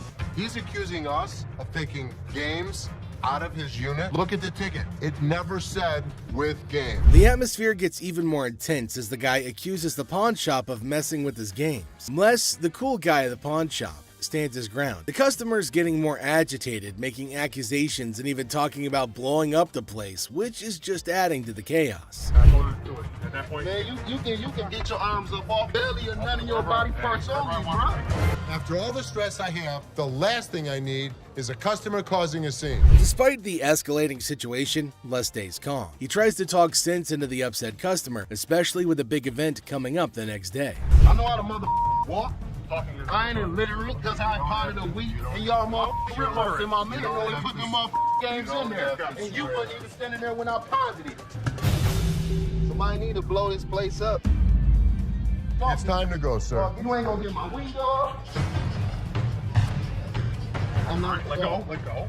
Can I get my weed? He'll get it for you, don't worry. You're making a threat like that? The situation becomes alarming when the upset customer makes a threat to blow up the place. Les, rightfully concerned about the safety of everybody, asks the guy to leave. Security becomes a priority, and the customer's demand for his belongings takes a back seat to the potential danger that he's creating. It's a challenging moment for Les, who's just trying to manage the chaos caused by an irate customer. How's it going, man? What's going on, man? Everything good. How about you? I'm doing good. Good. What can I do for you? Let me at least like $400 for this watch right here. What can I do for you today? Can I get like $400 for this watch right here? It's worth $20. Les, chilling at the pawn shop, notices a guy walking in, watch in hand. Les, being friendly, asks how things are going. The guy, hopeful, wants $400 for his watch. Les, the cool pawn detective, calmly discusses the watch's worth, revealing it's valued at about $82. Hey, man, tell me the truth. What'd you really pay? Telling you the truth, man. Come on, give me $4 for this watch, man. Come on, man. We deal in high-end watches. This was worthless. Nothing for us to deal with. Come on, give me like $450 for this watch. Why yelling at me? Oh, I got a baby on the way, dog. Congratulations. I'm sick of living at the crib, man. My girl on my head. The negotiation heat rises as the guy insists on $400, but Les suggests $7. The guy, pleading and sharing his life story about a baby on the way, asks for $400 again. Les stands firm, offering him the same price, which leads to a bit of yelling. The guy, feeling frustrated, calls the place bull ass and expresses his discontent. You want $10? Oh, no, I do with $10. I have no idea. Go to Coney Island. Give me Coney Island is good. Coney Island, $10. Got a baby on the way. They gonna do this to me, dog. What you looking like a crazy fool? The tension escalates, and the guy feels disrespected, using strong words and even threatening Les. Les, staying cool, suggests maybe he should have been given $400, hinting at a broken lamp that needs payment. The situation gets intense, with the guy considering if he should have taken the deal. Some cash for this watch, man. $400? Oh, I'm sorry. This is a ass place, man. This whole ass place, dog. Excuse me. You call it what? You call him a bitch? You? I'll knock you the out. You don't know who you talking to. Tell me. Dog, don't touch me, homie, dog. Touch me, dog. Then maybe he would have been able to pay me for the lamp that he broke. Yo, I'm off with you, dog. The guy, still upset, leaves the shop, but not without some fiery words. Les reflects on the encounter, realizing maybe he should have given $400 to avoid the chaos. The drama ends, leaving behind a mix of emotions and a used watch. Life at the pawn shop remains unpredictable and full of surprises. How you doing today? Hey, pretty good. How are you? Real good, thanks. I'm Les. I'm Randall. How are you? Randall, you got a hell of a grip. Wow. What the hell is it? Call it a ring. Okay. I didn't think it was a bus. How'd you get it? I just got it. This guy smelled like a brewery. Okay. How much did you want? I'd like $500 for it. Why? Why? Because I need it. Yeah, I got get you. 2 DUIs. A person walks into the pawn shop, catching Les's attention. Things start getting interesting right away. The person wants $500 for a ring and shows it to Les. Les, being curious, asks where the ring came from and why they want to sell it. The person gets really mad when Les asks questions. The intensity in the air rises as the person angrily explains why they're selling the ring. Les stays calm, making it a surprising and dramatic moment in the pawn shop. Well, if it was gold, I'd give you more than $500, but it's not real. I know it's worth $500 and you're gonna give me $500. Well, actually, if this was gold, but it was brass, it had no value. I understand. You have court issues. The problem is, I need $500 for it. I'm sure you do. Man, I don't know why you need. As the conversation continues, Les drops a bombshell. He tells the person that if the ring were real gold, he'd offer a whopping $2,500. Feeling a glimmer of hope, the customer suggests, just give me the $2,500 then. Expectantly awaiting a positive response, Les, with a touch of humor, reveals the harsh reality. He explains that the ring is fake, not even worth $500, and he won't pay that much for a counterfeit ring. You gotta give me something something for it. I can't give it to you. I'm sorry. Give it to me anyway. Wait, you can give me something for it. No. You give me something Just don't for beat it. on the glass. This guy was drunk. You give me that ring back. Give me that. It's the. I ain't going nowhere. Man, get away from me. Yeah, I go. You man. In the midst of the ring discussion, a security guard quietly enters, taking a position behind the customer. The customer, desperate, pleads with Les to give him something for the ring, but Les, staying true to his detective skills, rejects the plea, emphasizing the ring's fake nature. Les, sensing trouble, comments that the customer seems drunk, adding another unexpected twist to the escalating situation. As the rejection sinks in, the customer, unable to contain his frustration, sits on the floor, declaring that he won't leave. The tension peaks as he becomes increasingly aggressive. The guard steps into action, forcefully dragging the defiant customer out of the store. But despite being escorted out, the customer continues to yell and make a scene. Oh boy.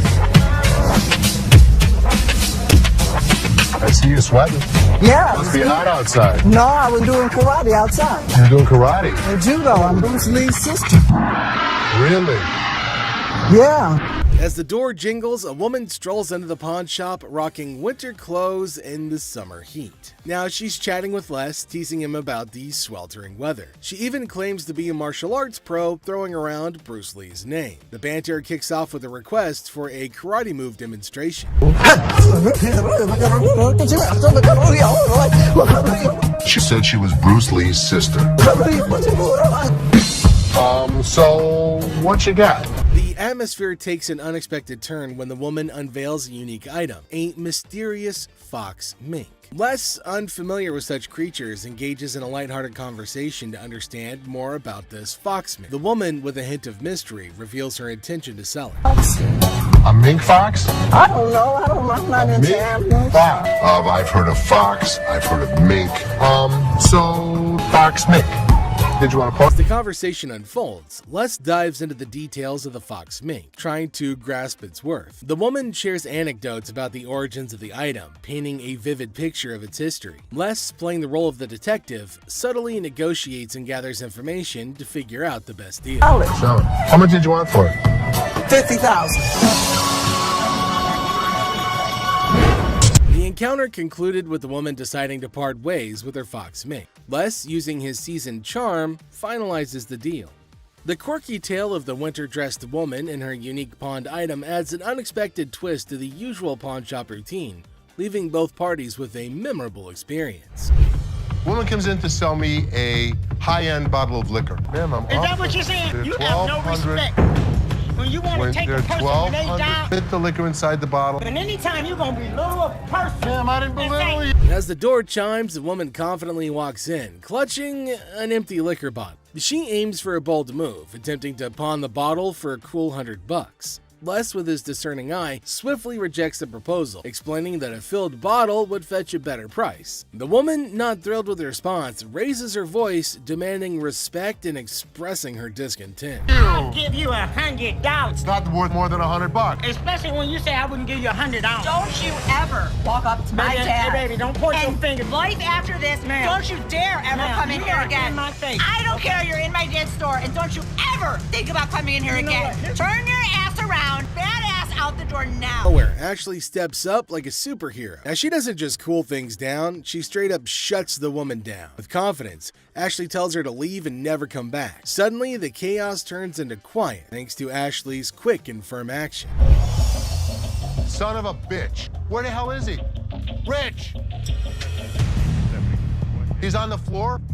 People are waiting to pay us for their merchandise. He's not there. We're losing money.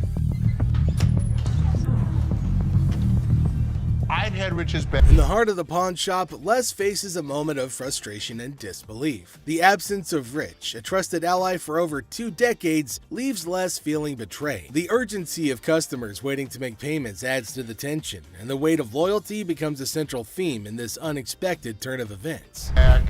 Since the first day he came here, over 20 years ago. I feel betrayed. Didn't I just have an employee meeting to tell everybody that they need to step up on their game. I'm watching you and Bobby J talk to these 2 girls. You're out there trying to sweet talk them, trying to bullshit with them. I'm looking for you in layaway. Where the hell are you? I gotta sit in layaway all day long and just wait for something to happen. As the minutes tick away, the atmosphere inside the pawn shop grows more intense. Les reflects on his long-standing support for Rich, highlighting his sense of loyalty that spans a quarter century. He recalls a recent employee meeting where he emphasized the need for everyone to step up their game. Disappointment and frustration seep into his words as he confronts the situation, a pawn shop mystery intertwined with personal and professional loyalties. I'm watching you and Bobby J talk to these 2 girls. They're out there trying to sell their jewelry. You're out there trying to sweet talk them, trying to bullshit with them. They end up walking out the front door. You put me in a position that you were the next to go. In this pivotal moment, Les delivers a stern warning to a fellow employee, Bobby J. The scene unfolds with Les observing interactions and attempts at sweet-talking customers. The threat of termination looms as he recounts the consequences of letting down the team. The dialogue underscores the severity of the situation and the potential impact on job security. Tension rises as Les grapples with the repercussions of the unfolding events. Rich, I'm out. Tell your dad to off. You up your job. As the confrontation escalates, Les draws a line in the sand. The ultimatum is clear: compliance or termination. The final seconds capture the raw emotion and frustration of a loyal employee who feels unappreciated and misunderstood. He knew he was in trouble once we walked through that door. Joe, did you steal from me? Tell me the truth.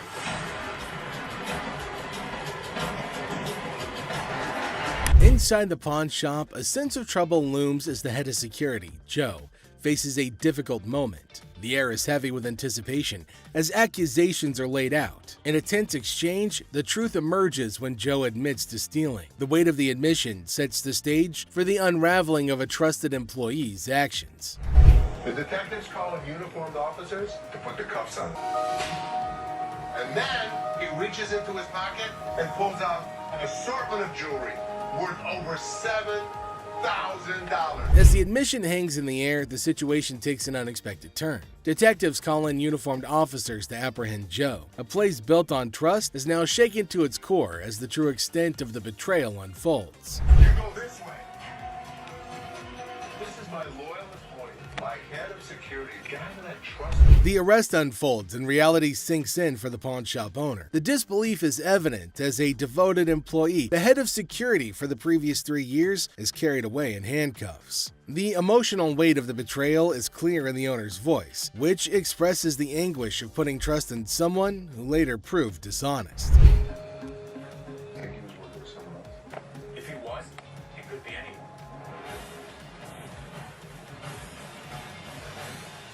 As the scene unfolds, questions linger in the air. The owner ponders the possibility of Joe working with someone else, leaving the situation shrouded in uncertainty. The aftermath of the betrayal raises concerns about potential accomplices and adds another layer to the unfolding drama. The final seconds leave the audience in suspense, contemplating the true extent of the security guard's actions. Are you her customer or mine?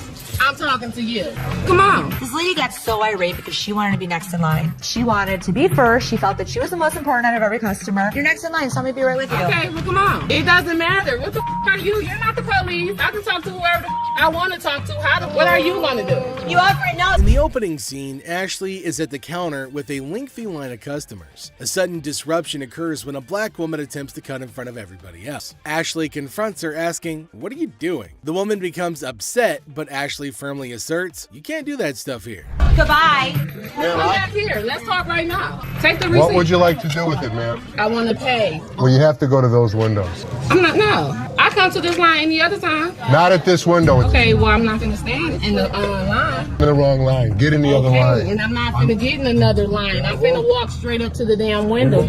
We won't take you. The woman continued standing in line at the counter. Les approached her, inquiring about the situation. She explained that she wanted to pay, but refused to move to the next window. Les informed her that in the pawn shop, crossing others in line isn't allowed, emphasizing the importance of waiting your turn. Here of you. Well, y'all just only come. See this lady here? All the other customers. Okay, and I always come to this line. I'm sorry. You have to stand in the other line. Okay, well, I'll be back before y'all close. You can do whatever you want in this line. She can't. Can't wait your turn. We'll be back later. Following the interaction, the woman eventually complied and moved to another window. Les, taking action, instructed the workers at that window not to accept their payment. He firmly directed the woman to wait in line like the other customers, reinforcing the shop's policy on fair and orderly transactions. Thank you, sir. We appreciate it. Thank you. Thank you. Thank you. Yeah, jackass. Take your bitch. Take yeah, that's you. And get it. You. Yeah, make me. We don't, Sir, we don't want please. this. You can take this stuff. Sir, and sir, put it where listen. the sun don't shine. Listen. I don't know what the problem was. As the interaction begins, the customer expresses gratitude, but the tone takes an unexpected turn. Tensions rise as the customer's language becomes confrontational. The shopkeeper, addressing the situation calmly, refuses to tolerate mistreatment. The dynamics shift from appreciation to conflict, showcasing the challenges of customer service in a brief yet intense moment. Came in here, tried to spend my money is what I did. That's what I did. Okay. And come instead of trying to come in here, I'm not even talking to you. I need a liver transplant. Why? Seriously? They didn't even look at these cards. Sour Patch Kids. The narrative unfolds with the arrival of another customer, visibly intoxicated. The shopkeeper navigates the encounter with a mix of tolerance and assertiveness. The customer attempts to engage in banter, revealing signs of alcohol influence. The shopkeeper, unswayed, maintains composure and subtly addresses the situation, highlighting the challenges of dealing with individuals under the influence. I'm not even out here trying to get the $30. Not paying on my... $50 for that. Jeff, take him out, please. This better not put in your car.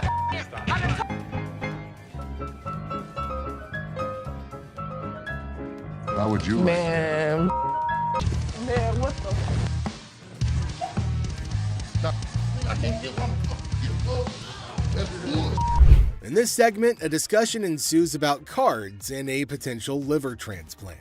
The shopkeeper encounters a situation where the customer's intentions are unclear. Misunderstandings arise, and the shopkeeper skillfully navigates the conversation. The dialogue touches on humorous elements while portraying the complexity of communication in a retail setting. What is it, ma'am?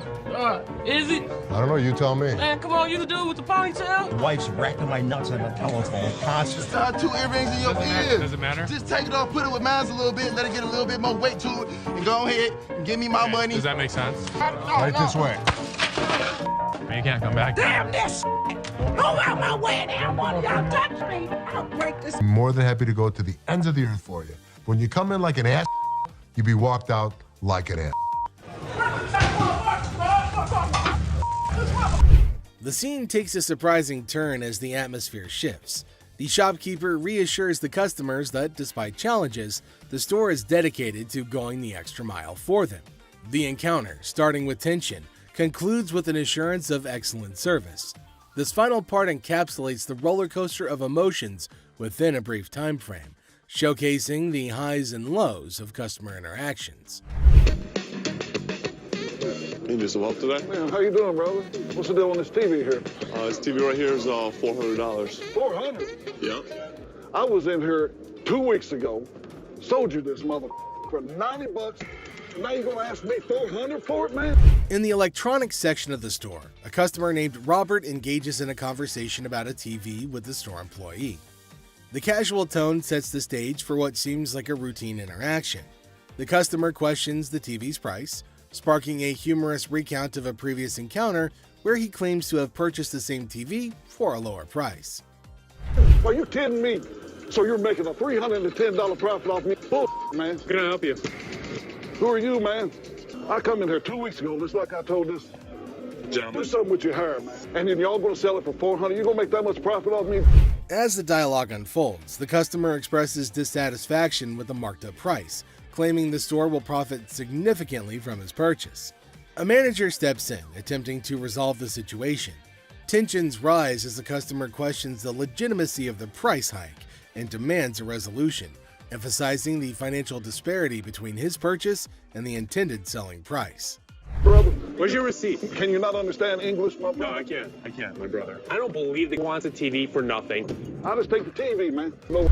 The customer threatens to take the TV and leave without making a purchase. The manager issues a stern warning, asserting that any attempt to take the TV without completing the transaction will result in immediate removal from the store. The confrontation takes an assertive turn, with both parties standing their ground. Once I get this TV. Man, get up off me. Man, get off me. Man, get off me. I ain't going outside. Get my damn shoe. My damn shoe, player. Y'all got my shoe. You got my money. This joint. This guy was acting like a total baby. He wanted attention and he got it. Despite the warnings, the customer decides to leave the store, expressing discontent with the entire experience. He accuses the store of mistreatment and vows never to return. The situation concludes with dramatic flair as the customer exits, leaving behind a sense of dissatisfaction and a promise never to return. How are you? I'm good, how are you? Well, actually, I'm not doing so good. No? My grandma just passed. I'm sorry. I was like hoping to. Okay, so whose ring is this? My grandma's. Oh. So you want to just pawn it, right? Because you want to be able to get it back? Yeah. Okay. Do you have anything else? It's not real. What you mean it's not real? It's not real gold. A guy comes in feeling sad and asks Ashley to pawn his grandma's ring, explaining that she passed away and it's all he has. When Ashley checks the ring, she gently says it's not real. Concerned, she asks if he's got anything else, wanting to help him in a simple way. You saying basically I sat up here and waste my time talking to you? You don't waste your time. If you have a TV, you can pawn your TV. What the I look like pawning my TV? Do you have a TV? I need to speak with somebody else because you irritate me flat out. It's acting really erratic and it's making me really nervous. Lower your voice. Don't Lower your tell voice. me Lower what your to do. voice. Don't Lower put your voice. finger in Lower my your face. voice. Lower your Don't voice. put your finger. Ashley breaks the news that the ring isn't real. The person gets upset, saying it's not fake. Ashley suggests pawning a TV instead, but he questions why he should. Despite Ashley's efforts, the man gets angrier, repeatedly telling her to lower her voice. Ashley asks him not to point fingers at her face, but he ignores her. I'm trying to help you solve your issue. Lower your voice. The next thing I know, this guy snapped. Lower your Don't tell voice. me Lower what your to do. voice. Don't Lower put your your voice. finger. You got me up. No, let's go. Man, get up. Let me go. Let me go. On the ground.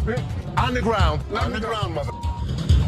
The security guard intervenes, slamming the upset person to the ground and then dragging him out of the pawn shop. The situation escalates and the guard takes decisive action to maintain order. Next up, we've got this episode where a heavily muscled individual made his way over to meet Les to complain about equipment he got from the store that got busted. Somebody bought this. This piece of junk I bought in here just a couple days ago don't work now. It's broken. What is it? Little ab lounger I bought here, man. Workout. In the midst of the pawn shop's hustle, a burly customer approaches Les with a complaint. He's upset about a busted piece of exercise equipment, an AB lounger purchased just days ago. Les, sticking to the store policy, explains that they can only provide an exchange, not a cash refund. Tensions rise as the customer vehemently rejects the idea of an exchange, demanding his money back. They can only hand over another item in place of the faulty one. If you had the receipt, I could give you an exchange. I could give you some. I don't want an exchange because it's probably going to be some again. How about you just get my money? As the disagreement escalates, the customer insists on a cash refund, dismissing the option of another item. Les faces a dilemma, stuck between policy and customer satisfaction. The clash intensifies as the customer becomes forceful in his demand for a monetary refund, setting the stage for a heated confrontation. Les could match him word for word without fear. Better be some money. Or what? Or what? There's going to be a problem. How about What that? kind of... Les, accompanied by his trusty companion Byron the Snuggle Bear, stands his ground. The customer challenges Les with threats of problems if he doesn't comply.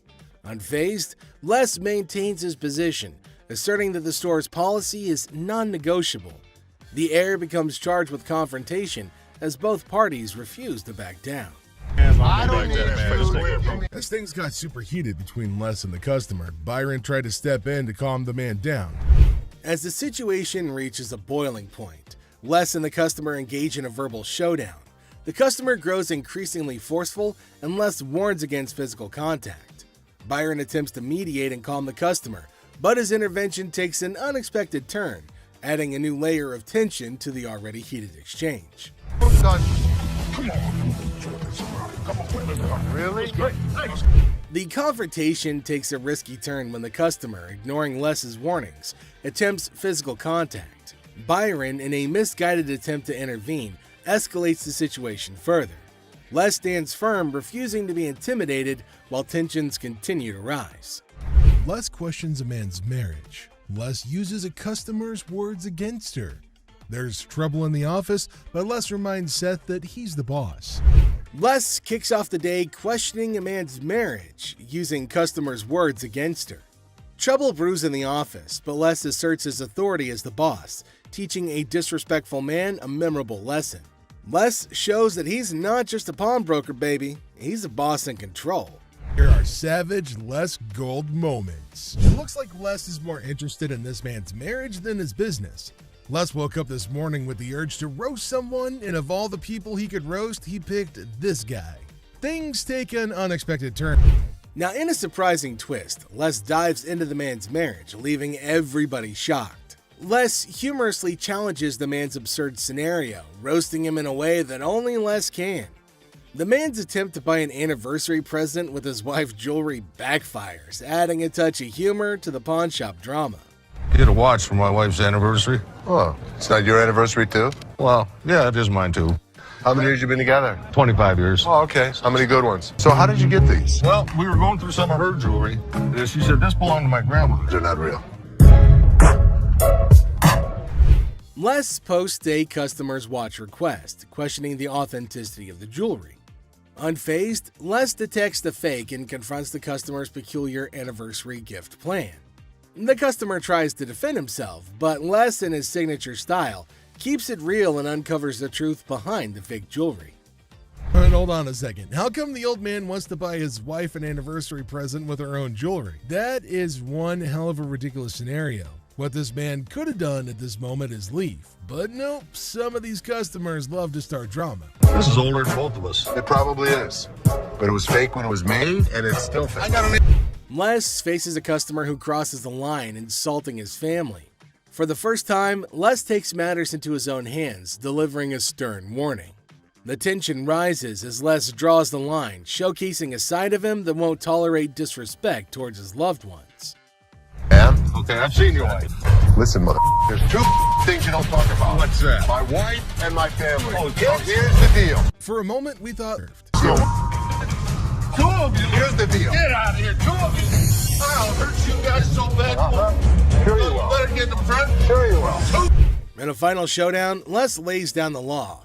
With no patience left, he kicks the disrespectful customers out, warning them of dire consequences if they return.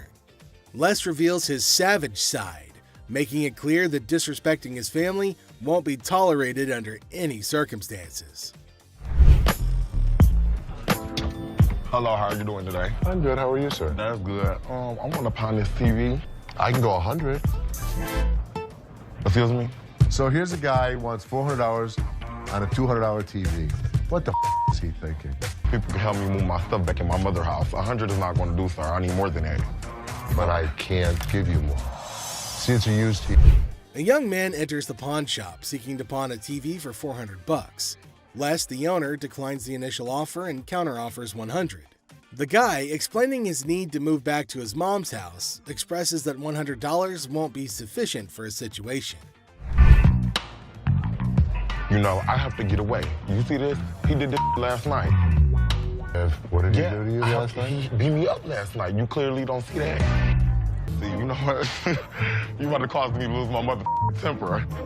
I try to give him the benefit of the doubt. I thought he had nice skin. He didn't have any bruises on him. I don't need to call security. You don't need to call them. What The guy made up a story about daily abuse from his roommate, seeking empathy to pawn the TV for his escape. Les remained skeptical, noting the absence of visible bruises, praising the boy's clear skin. In response, the boy, feeling cornered, requests the involvement of security, hinting at a potential dramatic turn of events. What you gonna do? What, you from Africa? Oh, okay. Anyway, like I said, can you give me the 400 you paid? We sell them for $200. Hold on. Y'all.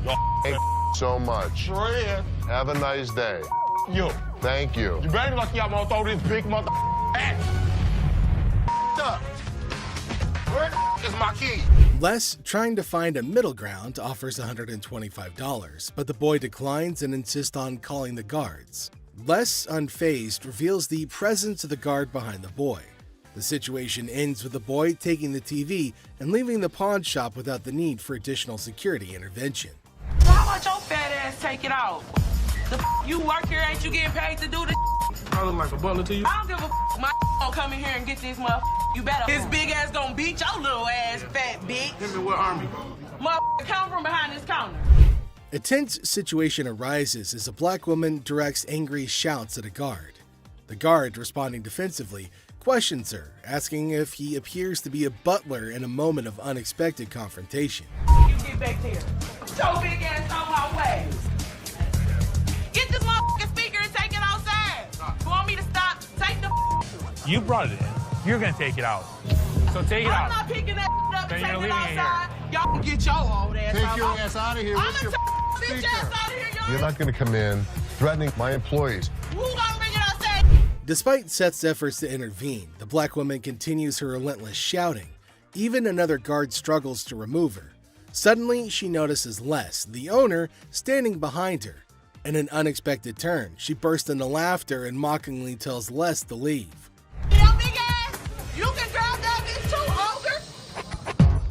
My big ass, Shrek ass following behind me.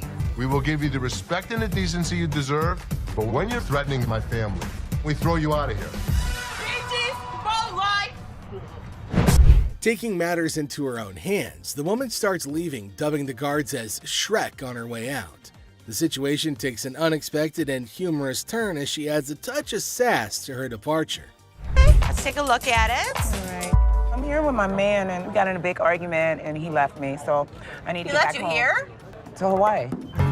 Oh, really? Where about? Honolulu. Oh, okay. Got a ride from my cousin, so you gotta hurry up.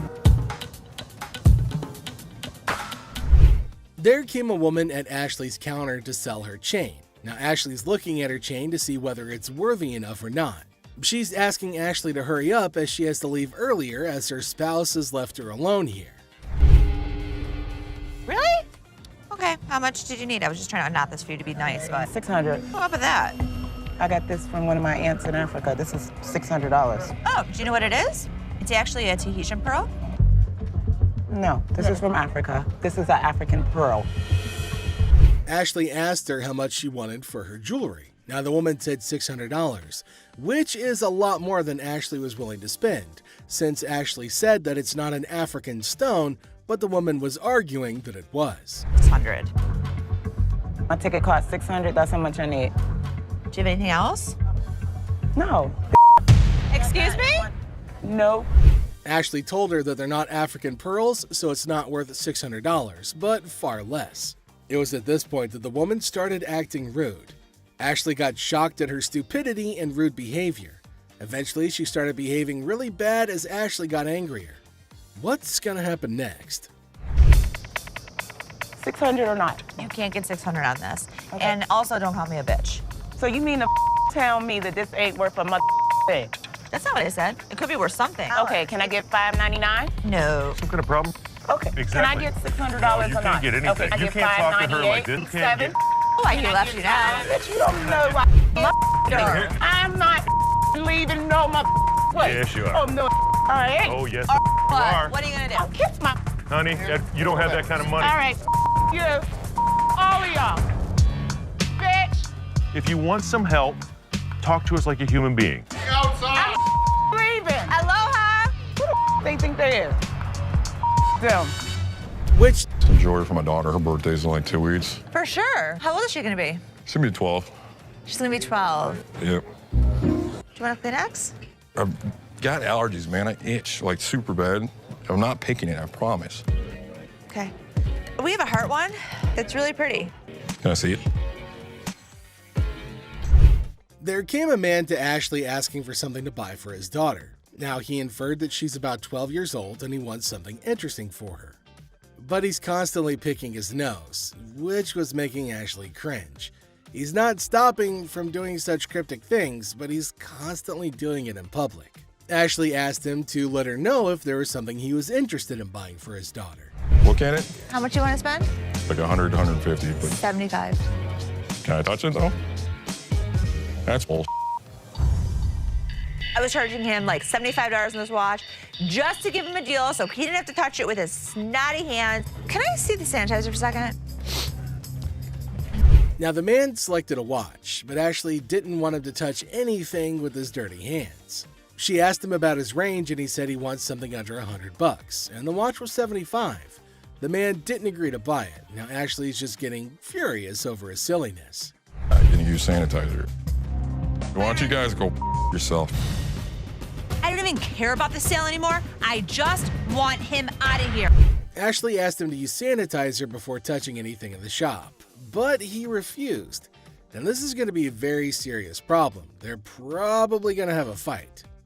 Ashley got angry and asked him to leave despite no deal. She just wanted him gone. She didn't care for the deal or profit, but just getting him out of the shop. Well, then came the guards who made sure that he left, and Ashley used sanitizer everywhere on everything that he put his hands on. Well, that's it for today, everybody. Thanks for being part of the Hardcore Pawn adventure with us. We hope you like the drama and the surprises. Stay tuned for more pawn shop stories. See you next time. You looking at, mother? Get the off me. Hey, what the you look? I need my $20. $100. No, Mom, calm down. You won't believe how much this customer did when he couldn't take in the truth. Get the out of here, man. Get the out of here. Why are you standing behind me? It's a bright and sunny day at the pawn shop, but hold on to your hats because we're in for a wild ride. This cool and laid-back Albanian dude strolls in with a bunch of ancient comic books. When I say cool, I mean it. Like, look at this. Les. Ganti, how you doing? What's your name? Ganti. Ganti? Yeah. Where are you from? He's got dollar signs in his eyes, thinking they're worth a fortune. But is he in for a surprise or what? Les and Ashley, the shop owners, give them their usual warm welcome. The customer proudly showcases his prize comics, claiming they're from the groovy 70s and in mint condition. He's even bold enough to demand a whopping $2,000 for the lot. What? They are shocked. How much did you want for him? I was looking around 2,000, man. $2,000? But our savvy Ashley ain't falling for it. She spots the bent corners and unimpressive preservation, grilling the customer about their sorry state. Poor fella, he's speechless. Didn't see that coming, did he? Do you see the edges? That's just one of them. Come on. No, actually, that's all. Ashley cuts straight to the chase and offers a jaw-dropping $5 for the entire stack. Yep, you heard it right. A gigantic drop from his lofty $2,000 expectation. Naturally, our customer isn't happy with the lowball and tries to haggle. But kudos to Ashley and Les. They hold their ground, eventually nudging the price up to a massive $6. Come on, you guys, just work with me a little bit. Give me something, you know what I mean? 6? And that's when things go from zero to chaos. Our previously calm customer suddenly loses it, accusing the shop of playing mind games. Leslie tries to calm him down, reassuring him they're not joking around. But no, he won't take their word for it. He insists on verifying the authenticity of the comics, and Ashley's response takes him to new levels of shock. From the 1970s. So am I. I don't go for you. Oh boy, buckle up, because it's all downhill from here. The customer starts swearing up a storm, slamming the table like a man possessed. He's convinced he's being duped, and boy is he fuming. Like you're playing me right now, because I know this is worth way more than $6. The situation gets so out of hand that a burly bodyguard has to step in and escort him out. But wait, there's more. Right before leaving, he pulls a move that really ticks off another customer. Talk about adding fuel to the fire. Get the off me. Hey, what the you look? Come here. Next thing you know, we're witnessing an impromptu street brawl right inside the shop. These two customers throw punches like they're in a heavyweight championship match. And let me tell you, it's a hilarious sight to behold. Someone fuck me. You little bitch. Eventually, the bodyguards swoop in like superheroes and drag both fighters out. Man, talk about a show. After the dust settles, our Albanian friend tries to save face with a final quip. I'm Albanian, baby. Well, my friend, you've certainly lived up to that fiery reputation of yours. What a roller coaster of a pawn shop experience, folks. Next up, just another regular day at the pawn shop. People coming and going. Some happy, some not so much. $100. Hold on, bro. Hold on. Let me prove my point. Now here's a guy who walks in hoping to get a loan of $100 for his gold chain. And you know what? The receptionist happily agrees. Loan approved, right? How much would you like? $100. Okay. I can do the $100. Well, hold your horses, because this is where things go haywire. This customer seems all polite and even hands over his ID for verification. But then he brings up this 20% business, as it's written on the sign right there. The receptionist is completely lost, and the customer starts explaining how he should get 20% added to the $100 loan, making it $120. Put my 20%, right? What 20%, sir? The sign right here says I get 20%. But the poor receptionist has no clue what he's talking about.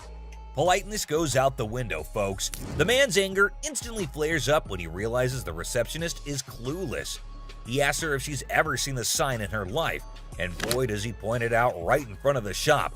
Talk about intense. Sir, I don't know what you're talking about. Is you serious? Yes, sir. Ma'am, you ain't never seen the sign? Now, this angry customer won't let it go.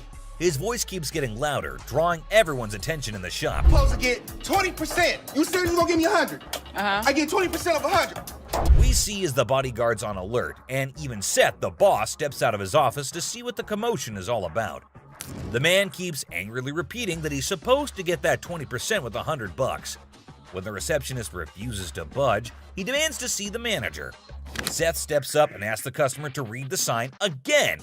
He patiently explains what it actually means. Another pawn shop, bring me in the ticket, and when you take it out of that pawn shop, I'll give you 20. But does our furious customer listen? No way. He's sticking to his guns, dead set on his demands. He even goes back and snatches the sign to show it to the receptionist and Seth. You can practically feel the tension, folks.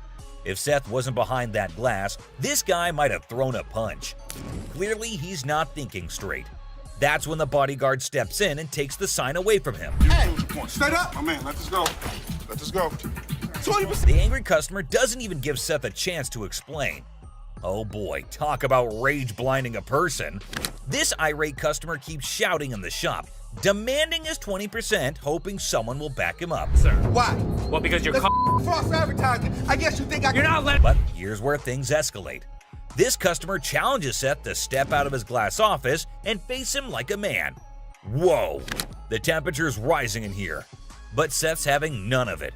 He tells him to get out since he's causing a ruckus. And you know what happens next? He gets escorted out by the bodyguard. And get this, he tries to take the sign with him. I'm getting something out there, bro. I'm you down for this time, my man. I'm gonna chase you down. The mother. Gotta admit, that's a bit hilarious. But the bodyguard quickly snatches it back, and the customer keeps cursing as he leaves the shop. But wait, there's more. To show his anger, this guy grabs a harmless plant and throws it on the ground. $20 worth right there, bitches. Oh, man. What did the plant do to him? Seriously, what did the plant ever do to you, man? And off he angrily storms away. It's never a dull day around here, is it? This next lady has real poor luck, but it does not excuse her behavior. Wait, man. The door's right there. Have a good day. What, you got a big dude? You think you hot? So this lady storms into the store demanding her stuff back, which happens to be just 2 TVs. The receptionist asks her for some ID and tickets as proof, but this lady is completely clueless. I need your ID or the tickets. My what? She doesn't have any of those things, and here comes the shocker. Her boyfriend pawned off her belongings. Can you believe it? Now she wants them back, and it's a pretty messed up situation to be honest. She explains to the receptionist that she can't provide the required documents because her no-good boyfriend isn't even around anymore. He left her high and dry. Ouch, that's gotta hurt. Now Ashley, who overhears the whole thing, initially sympathizes with this poor girl. But hold up, that sympathy doesn't last for long, and for good reason. I feel terrible for her, but I can't help her without her ticket. This customer suddenly loses her mind, like all the anger in the world has consumed her. And guess what she does next? Brace yourselves, people. She starts yelling and banging on the glass window, demanding her precious TV. Don't bang on my window! Seriously, that's not how you get things done. Even if someone is trying to help you, no one will tolerate that kind of behavior. Ashley, understandably furious, tells her to back off.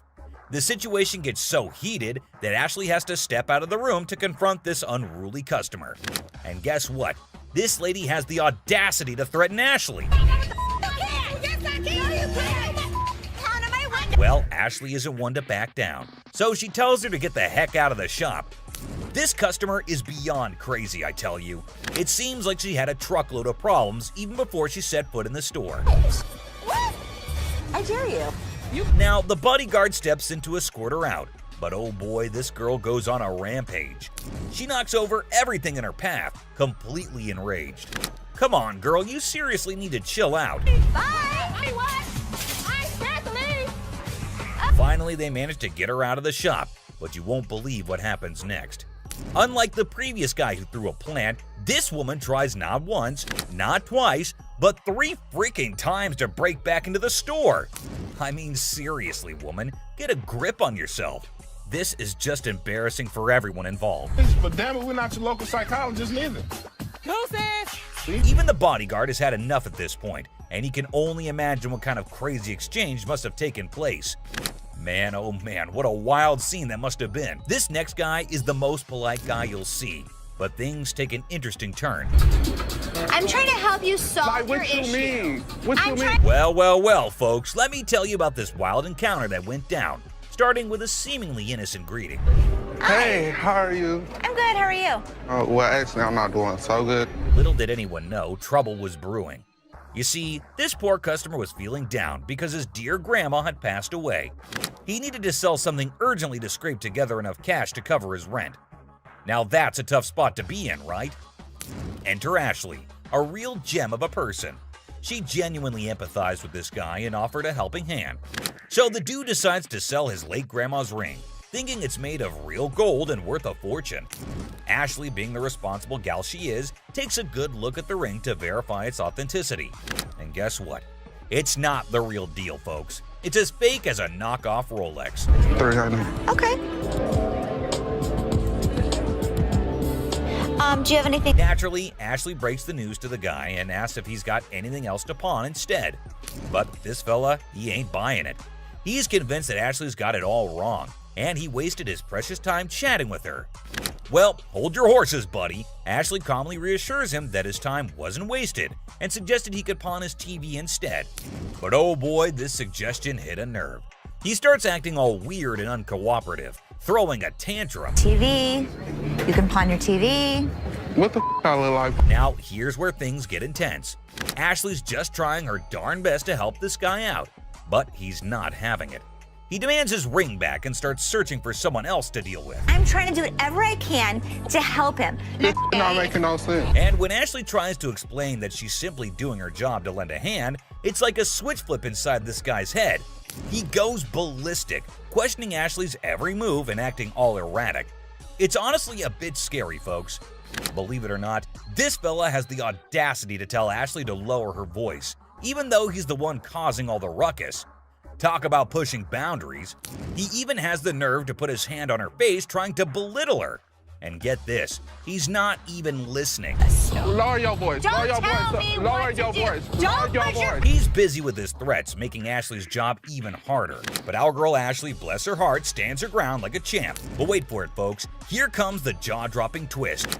Out of nowhere, a hero emerges. My face. Lower your Don't voice. put your You got finger me.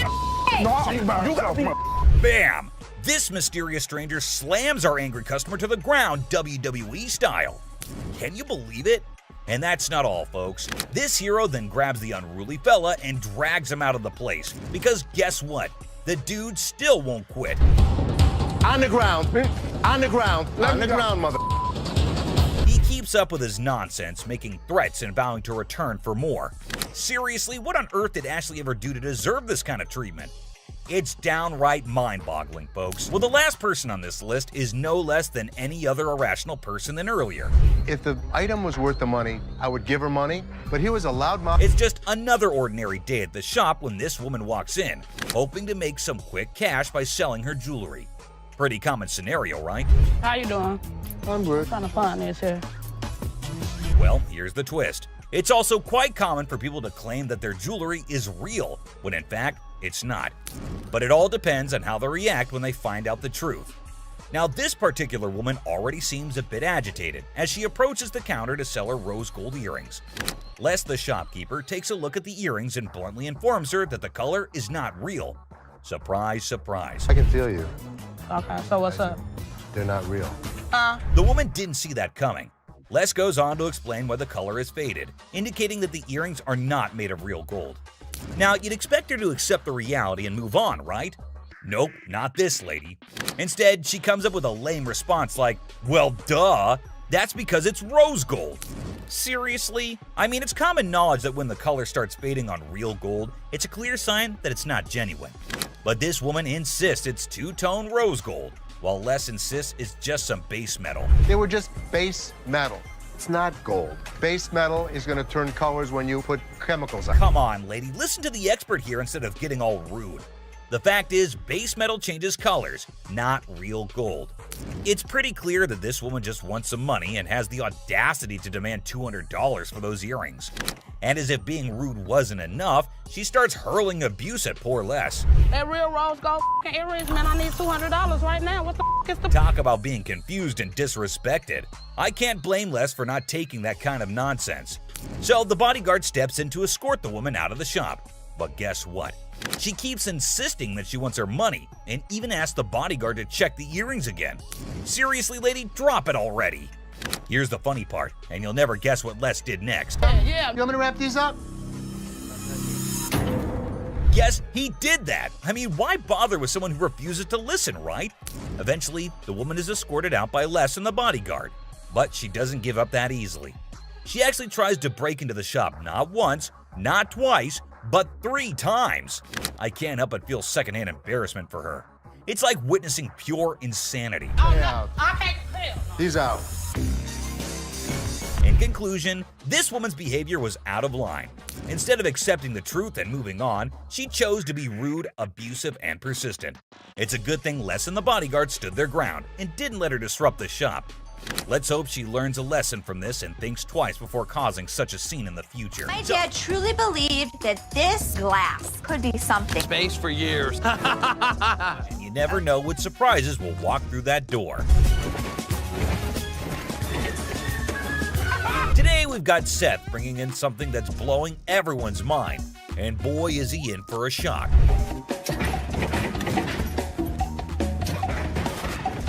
Our friend Penny rolls in with a rare 83 T-top Cutlass, lowrider frames, and a fully customized beauty. Whoa, whoa, whoa! This is the stuff dreams are made of.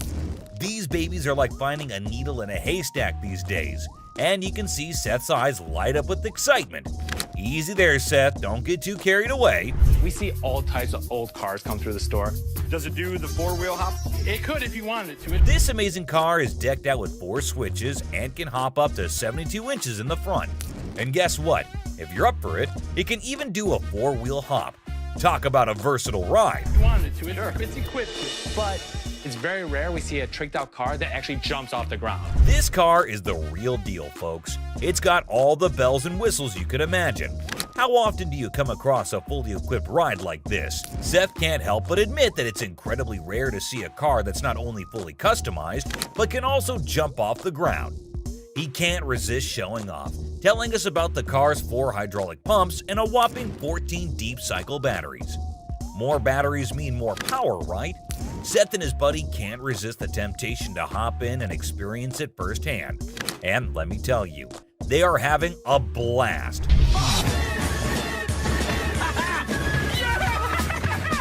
Now, Seth really wants this car, but he wants it at the right price. Penny, on the other hand, is hoping to fetch $12,000 for it. Will Seth bite the bullet and make the deal? Well, here's the twist. How about $4,000? Seth is only willing to dish out $4,000 for it. Whoa, talk about a huge drop. You can see the disappointment on Penny's face. He explains that he spent $4,000 just on the paint job alone. After some negotiation, Penny agrees to settle for $10,000. But Seth tries to push it further, offering $7,000. You know he wants it. It's very rare we see a tricked out car that actually jumps off the ground. Penny, being the wise guy he is, doesn't take the deal. In the end, they part ways on good terms. Well, folks, let's hope Penny finds another buyer who's willing to meet his price for this fully customized car. It's always a thrill to see unique items like this in the pawn shop, and who knows what will come through those doors next. Stay tuned for more pawn shop adventures, but here comes another gem-filled day at Les's pawn shop. It's a waste of time, Dad. You'll see. We have a woman who's brought in some stones she discovered at her late grandmother's house. Her goal? To gather enough cash to cover her dear grandma's funeral expenses. Poor thing, she's not quite sure about the value of these stones and is expecting to receive a modest sum for them. Younger. How much did you want for these? Anything would help, like $50 or $100. Enter Ashley, who wants to assist but has serious doubts about the authenticity of these gems. On the other hand, Les is a big softie who sees potential in these stones and wants to help the woman out. What? It's a waste of time. This could be custom jewelry. Yeah, it could be, but I think some of these are... Now, Ashley isn't on board with Les's plan. Talk about family drama. She's doing her best to convince Les that this is a complete waste of time. But Les has something up his sleeve. He's arranged for a gem expert to come in and assess whether the stones are genuine or not. And let me tell you, what unfolds next is nothing short of astonishing. Brace yourselves, folks. Holy... Oh my God. These stones turn out to be the real deal.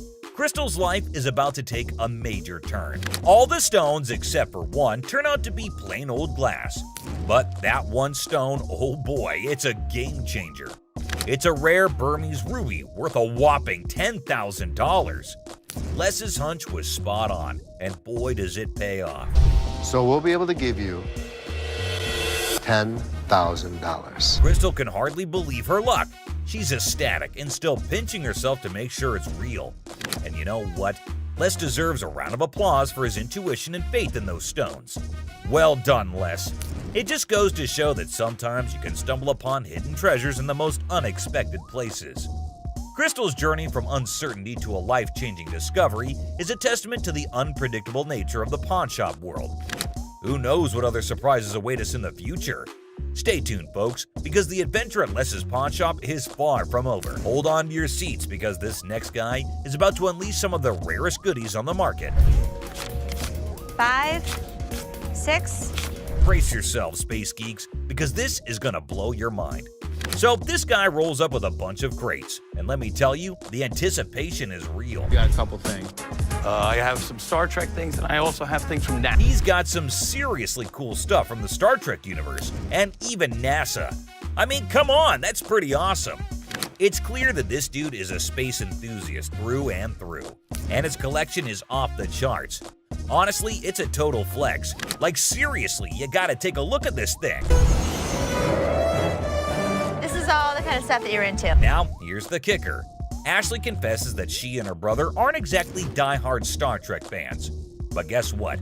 Every time they get anything Star Trek related in their shop, it flies off the shelves. I'm not a Trekkie girl, my brother's not a Trekkie guy, but when we get Star Trek stuff in here, it flies off. Talk about a lucky break, huh?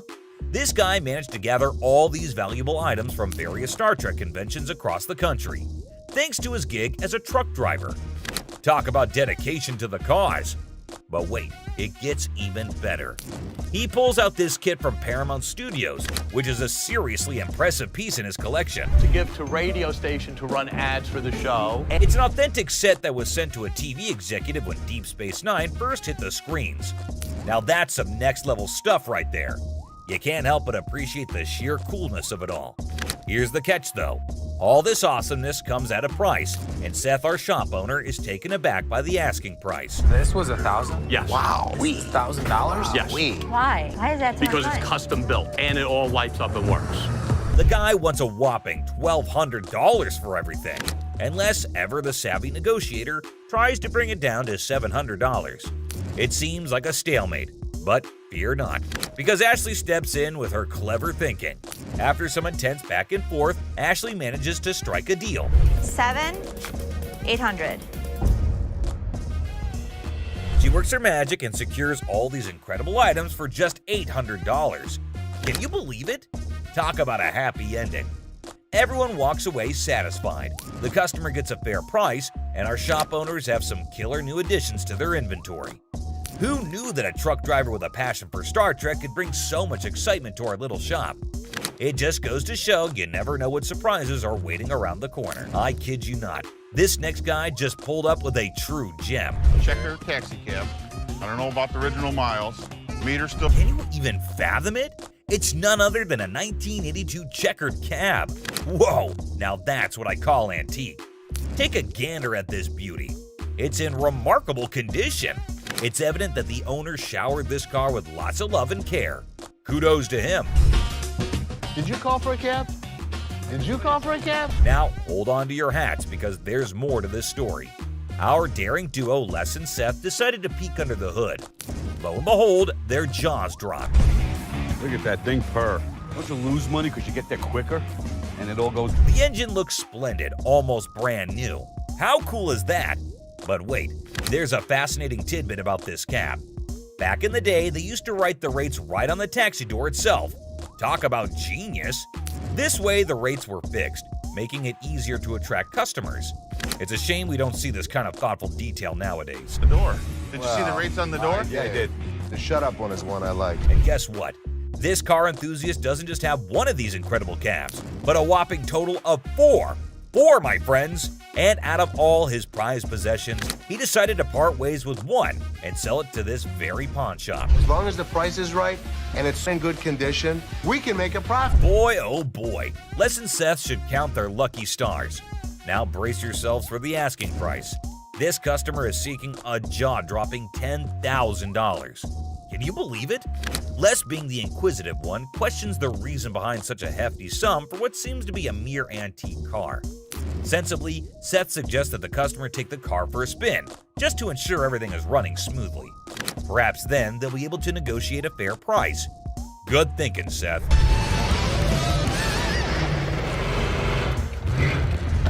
Les, ever the insightful one, recognizes that this is not just any ordinary car. It's a masterpiece, a truly unique item. Plus, considering its excellent condition, they can actually turn a profit from it. However, much to their disappointment, the customer refuses to budge below $8,500. Sadly, no deal can be made today. Nonetheless, Les wishes him luck, and we join him in hoping that the right buyer comes along for this exceptional ride. Fingers crossed, this next guy brought in something, and you won't believe what it is. You want $950? This guy walked in all eager to sell something big, and boy did he deliver. When he unveiled the item, everyone's jaws hit the floor. Well, I hear you guys buy silver. We do. That's a Silver Surfer. I'm talking about a life-size Silver Surfer from the Fantastic Four. Can you believe it? This thing is massive and made entirely of silver. It's a sight to behold. Now, let me fill you in on the backstory. This customer explains that this Silver Surfer was actually a display piece for the movie Fantastic Four: Rise of the Silver Surfer. They made a total of 1,500 of these bad boys. Can you imagine? But here's the kicker. Is it actually silver? This is literally just a regular mannequin and plywood. The customer reveals that this is just a regular mannequin covered in a vacuum metal plastic wrap. He actually got it from a movie theater where he used to advertise. And get this, he owns his own comic book store. I advertise that, and I own a comic book store. I said... And that's how he managed to convince the set designer to let him take it home. And the next day, it was proudly displayed in his shop for the next 5 years. Talk about a cool collector's item. Now, hold on to your seats, because things are about to get interesting. This guy is asking for a whopping $2,000 for the Silver Surfer. And let me tell you, he seems pretty darn adamant about it. Like, take a look at this. I want $2,000 for it. Why? Ashley, always the one to ask the tough questions, wonders why it's priced so high. The customer confidently explains that outline. It's actually valued at $3,000, and he wants a fair price for it. Oh, and here's a fun fact for you. The Silver Surfer was actually voted one of the top 50 most recognizable comic book heroes in America. Pretty cool, huh? Ashley, being the shrewd businesswoman she is, gives the customer a reality check. She offers him a lesser amount for it, stating that it's the best she can do. But the customer stands his ground and refuses to go below $1,000. That's quite a gap to bridge. To buy this from you for $500. But then in comes Seth, our resident genius manipulator. What he does next and how he convinces the customer will truly shock you.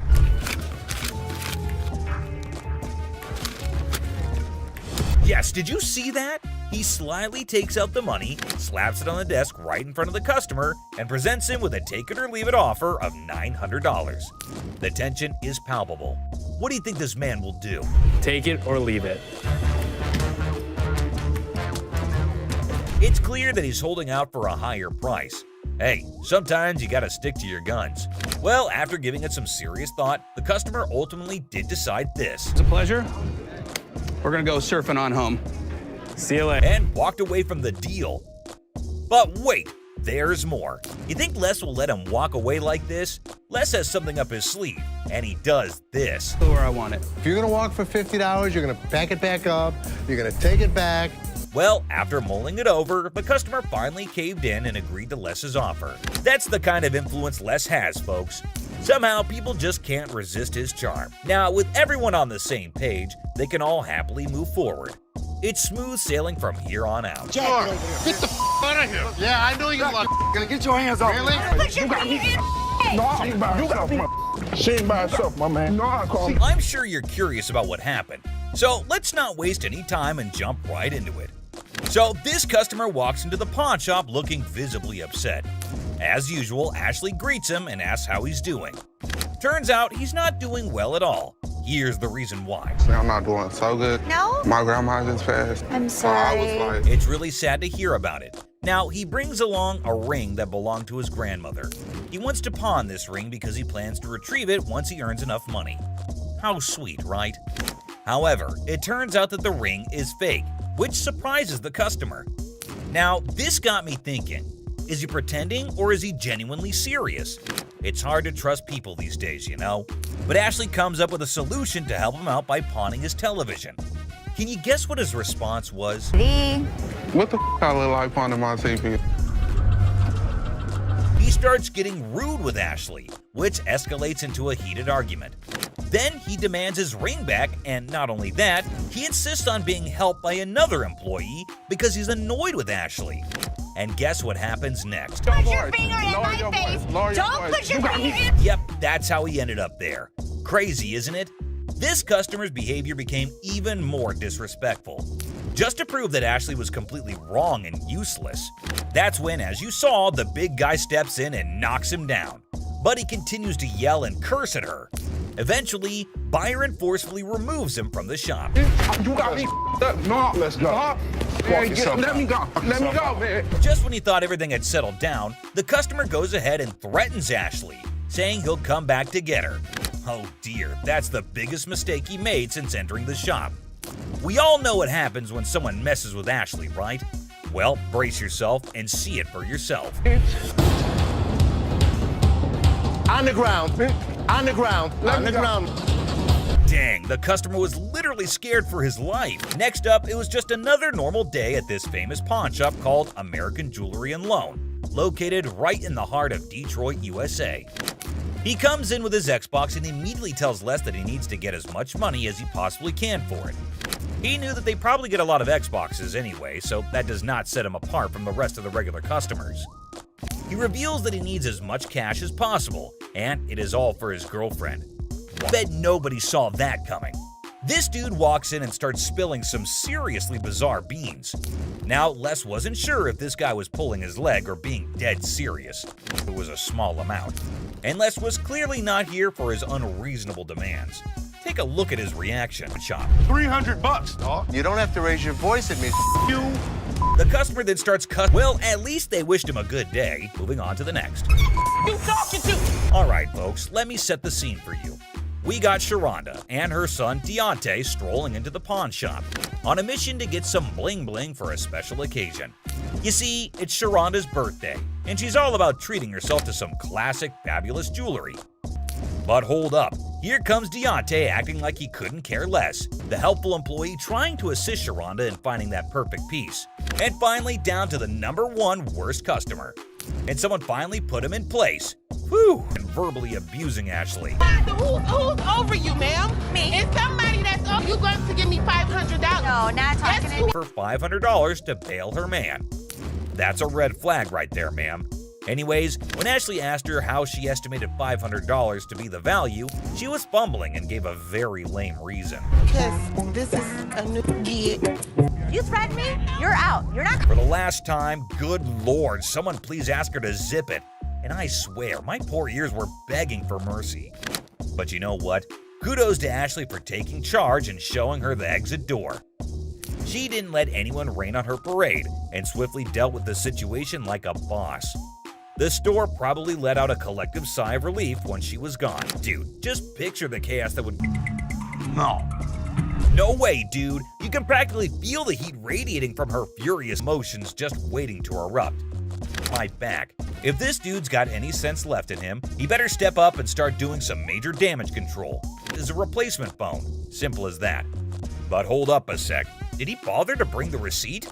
That's the million-dollar question right there.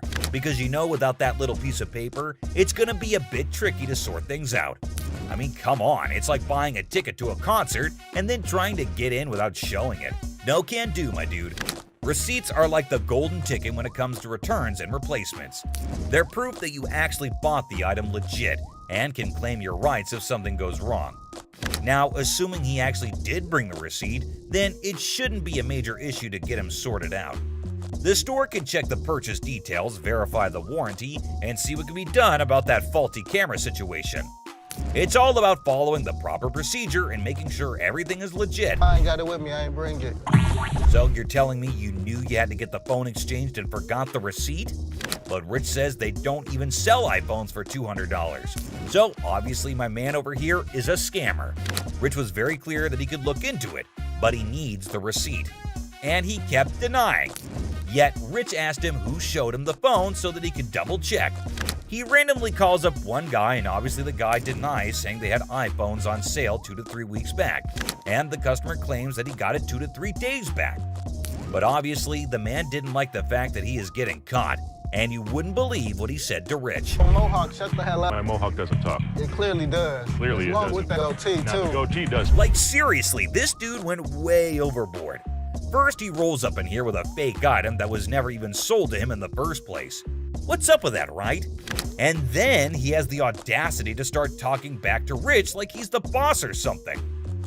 Come on, man. Rich ain't just gonna sit there and let this guy run his mouth without firing back. It's all about standing up for yourself and not taking any BS from anyone. Rich had every right to clap back and put this dude in his place. I mean, it's crazy how some people think they can just waltz in and cause a scene without any consequences. But nah, that's not how it works here. Okay, did that one work? Pull the things up over your ears a little because you clearly can't. No way, dude. Even while Big Joe was escorting him out, this guy had the nerve to keep shouting at Rich, trying to prove his point. Talk about audacity on another level. I mean, seriously, when you're already in a situation where you're being shown the door, you'd think common sense would kick in, and you just leave quietly. But no, not this guy. He just couldn't resist the urge to keep arguing and making a scene. It's like he thought he could still somehow win the argument or get his way by raising his voice. But let's be real here. Shouting isn't gonna magically make your point more valid. It's all about having a civilized conversation and respecting the boundaries. But man, I can only imagine the frustration and annoyance Rich must have felt having to bear all that unnecessary noise. Send me a picture of the receipt from your phone. Damn, my man Rich definitely got that one stitch on his head for a long, long time. You gotta be lucky I can't beat your man. Today, a real gem walked through those doors. This guy, I kid you not, strolls in without a single thing in his hands. The suspense is killing me. What on earth could he be after? Brace yourselves, because this one's about to blow your mind. So a guy comes in asking to tattoo their logo and get paid for it? Now, I won't sugarcoat it. This idea might come off as a tad bit idiotic, but hey, different strokes for different folks, am I right? I don't think that this guy was thinking through this. My dad wouldn't get it done, so why the would this guy get it done? Guess what? Ashley ain't exactly blown away by this whole thing and finds it pretty dumb if you ask me. Just when you start thinking he's all about giving props to the shop, it turns out he couldn't care less. You got any tattoos underneath? Holy moly. This dude means serious business, I tell you. Brace yourself for the mind-boggling price he's demanding for that tattoo. Well, I'm looking in the range for about $1,000. $1,000. Yes. He is so crazy for that. Now we're in a bit of a pickle trying to figure out who the real idiot is, him or Les.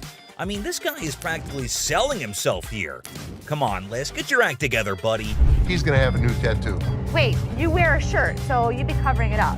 No, I wouldn't be covering up. I'd walk around. But here's the moment of truth. Did they strike a deal? Drum roll. Nope, not a chance. This dude wasn't willing to budge below $500 for the tattoo, which kind of makes sense, I guess. But Les wasn't about to cough up more than $250. $250. Can't do it. So hey, at least you didn't end up with that dumb tattoo, am I right? Now get ready for this next woman, cause it's about to get interesting. So this lady is trying to make some money by selling these coats to cover her bills. But honestly, the coats didn't look too great, and neither did her chewing. 415. Is that what you said? Well, I said 400 apiece. But Ashley was totally caught off guard by that.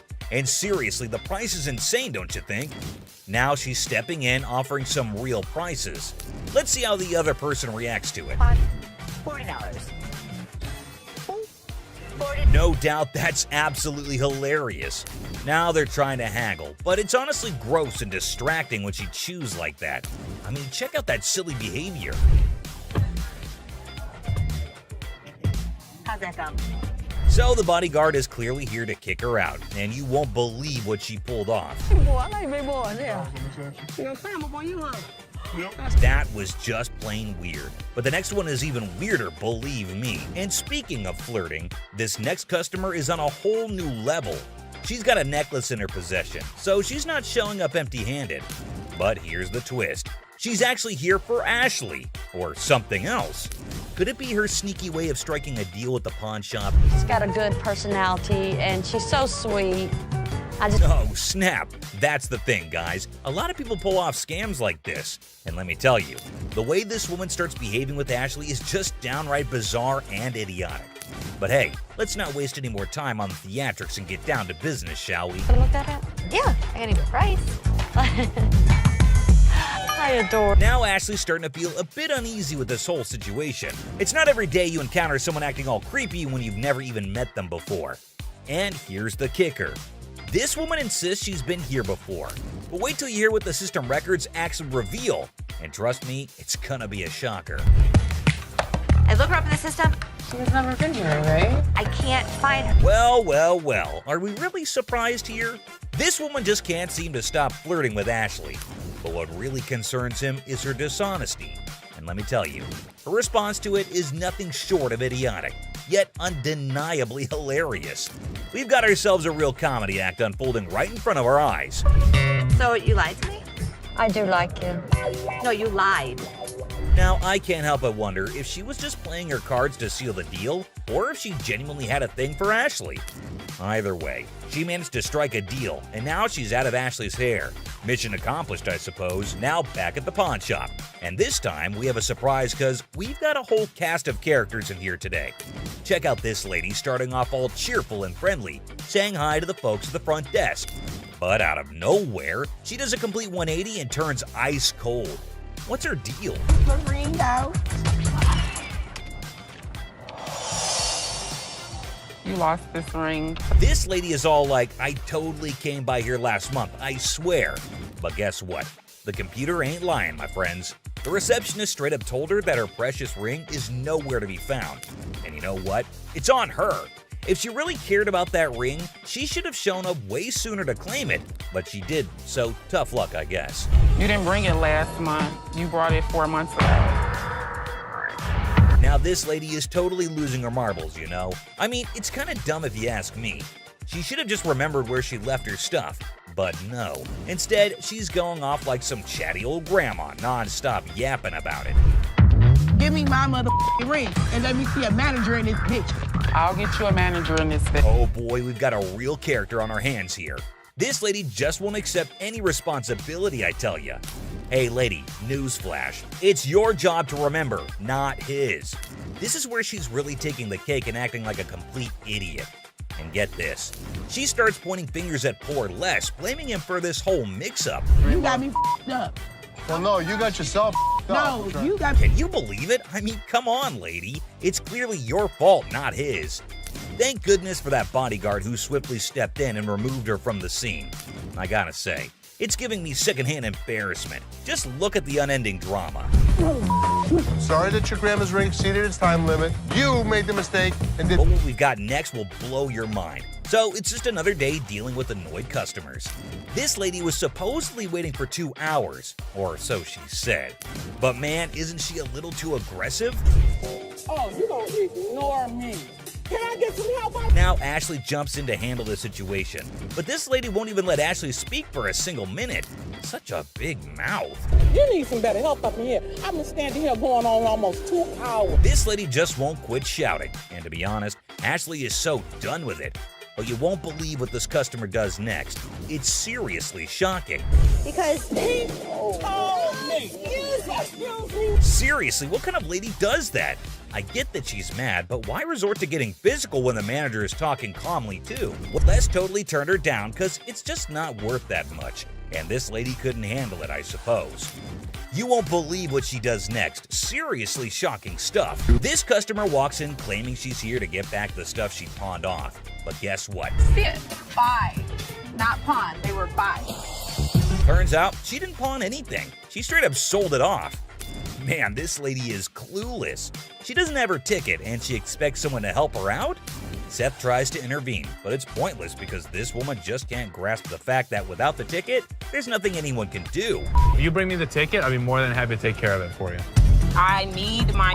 Show me the ticket. I don't have my ticket. Now she's all paranoid, thinking people are trying to deceive her, and she's planning to take matters into her own hands. Uh-oh, that can't end well. At this point, it's best to just walk away, lady. Phone call. A little phone call? I'll be up here to handle y'all, Who you having? This lady is refusing to leave until her brother shows up to give the pawn shop owners a beating. How messed up is that? Seriously, this woman needs to just shut up. Better be ready. For what? Because my brother's Be gonna ready come up here and to handle do you. what? See how Mo made me mess with the oh, man. Man. Bro, what is you doing, man? Y'all, man. If you steal something, you're a thief. I mean, look up in the dictionary, that's what it means. Bad parenting. The pawn shop door swings open, and a furious mother charges in like a bull in a china shop, demanding to know if her daughter sold her precious ring here. How you gonna sit here and tell me? You told me you brought it here, right? Yeah. It best be here. I don't have it. Now what we gonna do? There's nothing what I can do. What the hell we gonna do? Because I need my Nothing I can do. Don't this belong to my mother. I want my ring. Not a good impression anyway. To defuse the chaos, Ashley stepped up. Let's see if it helped or not. You took your grandma's ring. Yes. And you pawned it. When? The day before yesterday. Okay, so where's your ticket? I don't have it. Okay, so let me ask you a question as a mother. Did you press charges against your daughter for being a thief? I'm not pressing no charges against my daughter. Then you can't get it back. No. Get a grip on yourself, Mommy. The woman just won't listen to anyone. Man, where do such people come from? No wonder her daughter's acting the way she is. I came in here to try to resolve the situation. Because you want to Hey, get out. Hey, get off him. You better figure out some way to get your mom's ring back. Watch when I get your ass home. Now see? Now you got labeled as a thief. Coin thief. Ooh, there's a new player in the game. This fella's got a quarter that supposedly belonged to JFK when he got the axe. And guess who he's trying to sell it to? Les, of all people. This should be interesting. Need a second person to touch it, man. See this, man? Who was the first? JFK, man. JFK. Hell yeah, I'm trying to get 30,000 for it, man. Really? Our friend here needs to know that he's trying to close a deal with the boss. Yup, the big cheese himself. You know what that means? He better have some answers ready. I don't think this guy even knows who the president is today. What year did they put Lincoln on the quarter? 67. Who's on a penny? Bill Clinton, whatever his damn name is. Well, he means you'll have to take your business elsewhere if you want to avoid glitter and dancing. But anyway, this punk got mad, and here's what happened next. Want to go out for the pass? Please. Man, follow him out. Much, man. Man. Oh, you forgot to ask you. Let's go. See how Mo made me mess with the oh, man. What? Man. Bro, what is you doing, man? Y'all, man. Pink coat. The woman swaggers into the pawn shop, yelling that the pink coat is hers. Guess who she encounters for the argument? That's right, it's less. Well- Oh no, she's done it now. What could happen to her after upsetting the big dog? Let's find out. What would you do if a man strolls into your shop with a massive bag? Obviously, you can't wait to find out what's in there. This is what this sneaky guy did. Man, this is my bag. Okay. What's in it? Tell me what that means, because maybe I don't understand what you're talking about. Looks like the man had a top secret mission with this bag. He didn't let anyone unzip it. In my opinion, he's a freak. See for yourself how the whole scenario went down. You can't bring in a big bag into a business and not expect to have it searched. What the hell? Oh my God. My man, oh my God. What the hell? Wow, that was unexpected. I can't believe what just happened. I might need a moment to process this.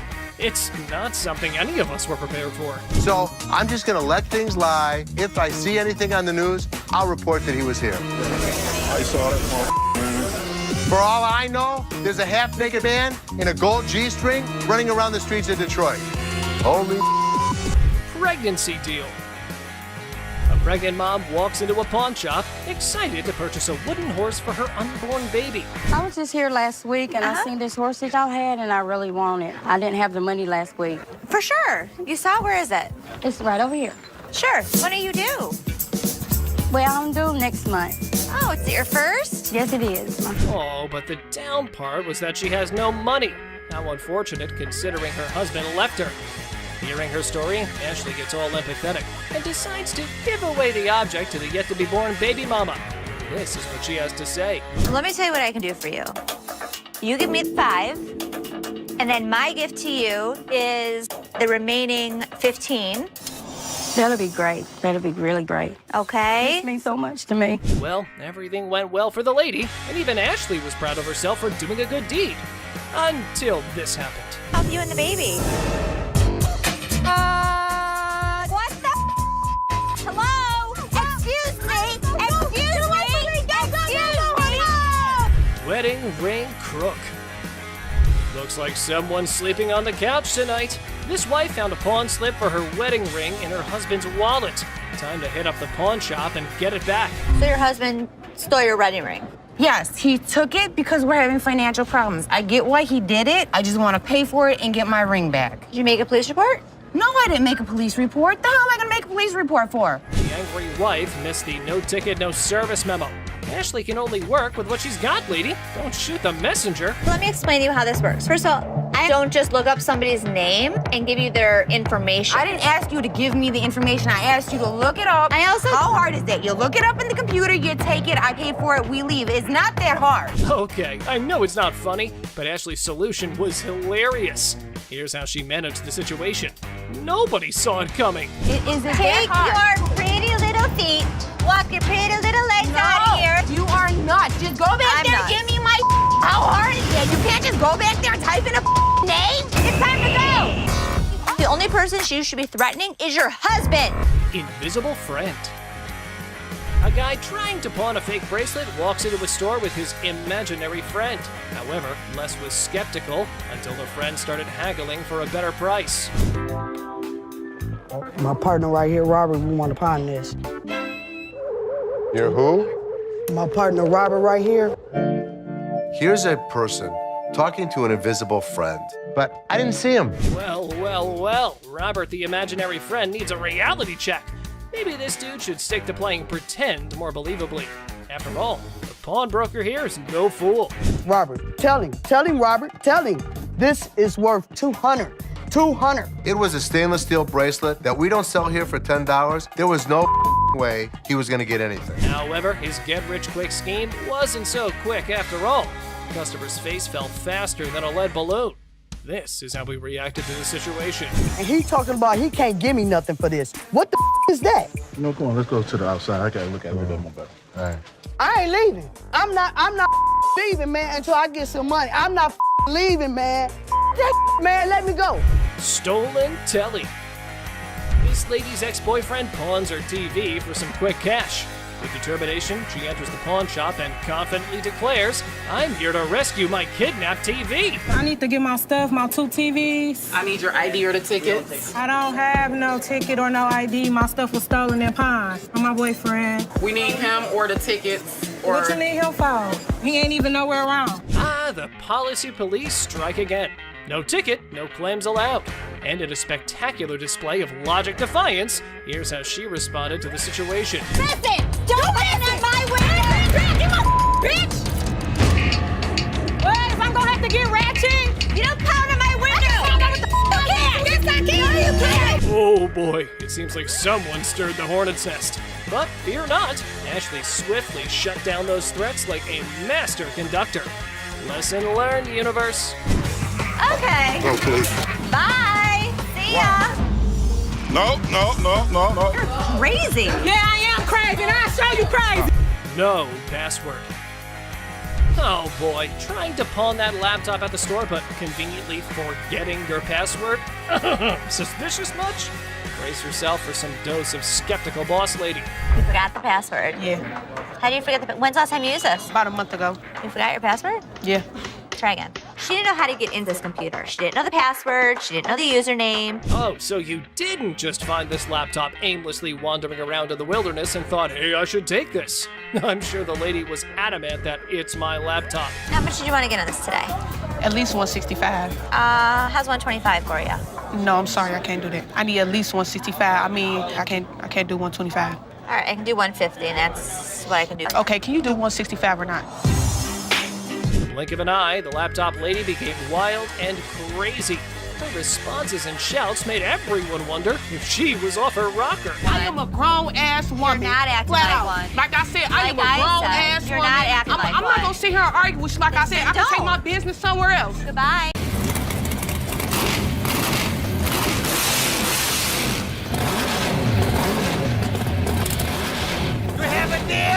Well, online, these things go for $3,000. Actually, Silver Surfer was voted in the top 50 recognizable comic book heroes. Silver Surfer. Oh, guess what? We've got a bona fide comic enthusiast here. Big surprise. Like, who isn't, right? Well, this guy's taking his passion to a whole new level. Feast your eyes on what he brings in. That's the Silver Surfer. Silver Surfer. Life size. Tell me about it. Well, this was a display for the Fantastic Four Rise of the Surfer movie. They made 1,500 of these, and plywood board. It is wrapped in a vac metal plastic wrap. Oh, what a shocker. It's a collector's item.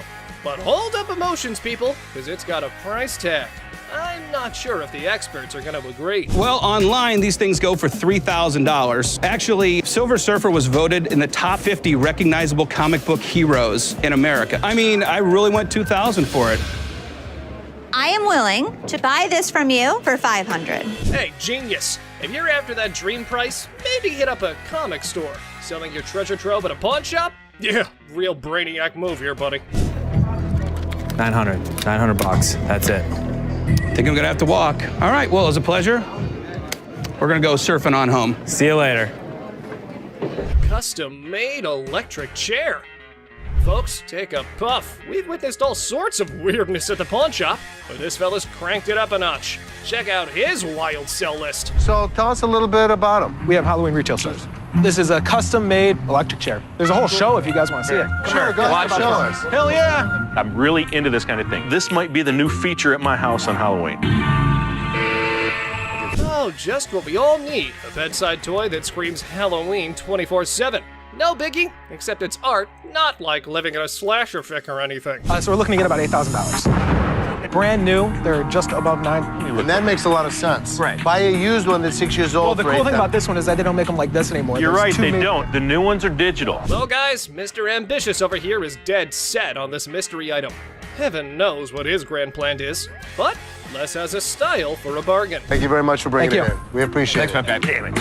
I'm a little disappointed that I gotta schlep it back home, but you know, with Michigan being, you know, like the #1 state for haunted houses and attractions and things like that.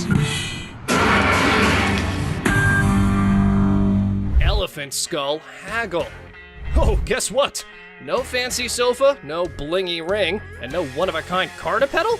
No worries. How about you trade an elephant skull for some greens? Because that's normal, right? Skull of an elephant. Really? Very unusual. It's very unusual. My best friend had it, passed away, and I inherited this one. It's where the tusks were. I understand that.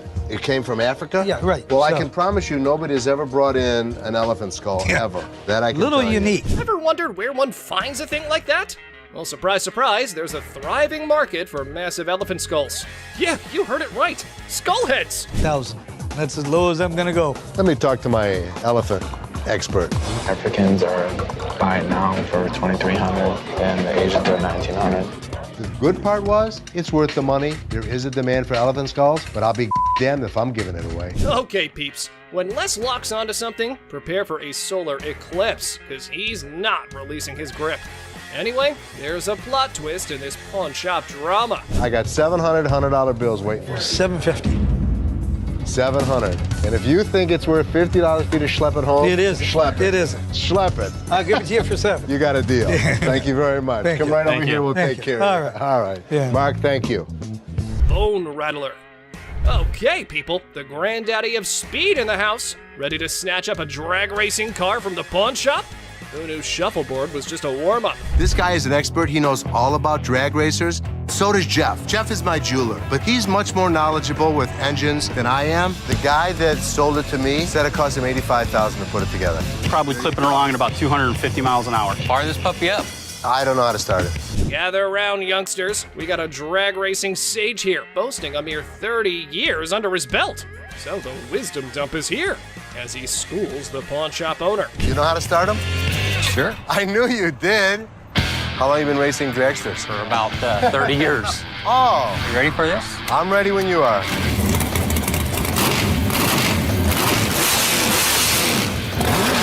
All right, Mr. Been There, Done That. Let's see if your drag racing tales can seal this deal or take a nosedive. Now, coming straight to the negotiation. 20 grand. 7,500. I don't think so. If you give me the money today, 15,000. I'll throw the skeletons in for free. We have a deal for 15,000? I guess so. Thank you very much. Have a good Enjoy day. your new car. Mechanical Bull. Ah, the good old days of Wild West bull riding and rugged cowboys. Some dude missed the memo that it's not exactly the trendiest scene nowadays. Time to catch up, y'all. Going for a ride in my parking lot, or what are we doing? Let's have a little fun, girl. We're trying to sell our mechanical bull. Why do you have it? A Western-themed restaurant bar before, and that was the theme. We put the bull into the bar. Well, slap on those cowboy hats. We got ourselves a scene here. But seriously, who's taking bets on whether they can wrangle a decent price for that rodeo-style bull riding? Let's say you were to buy these brand new. How much do they cost? They cost around $15,000 to $20,000. How much do you want?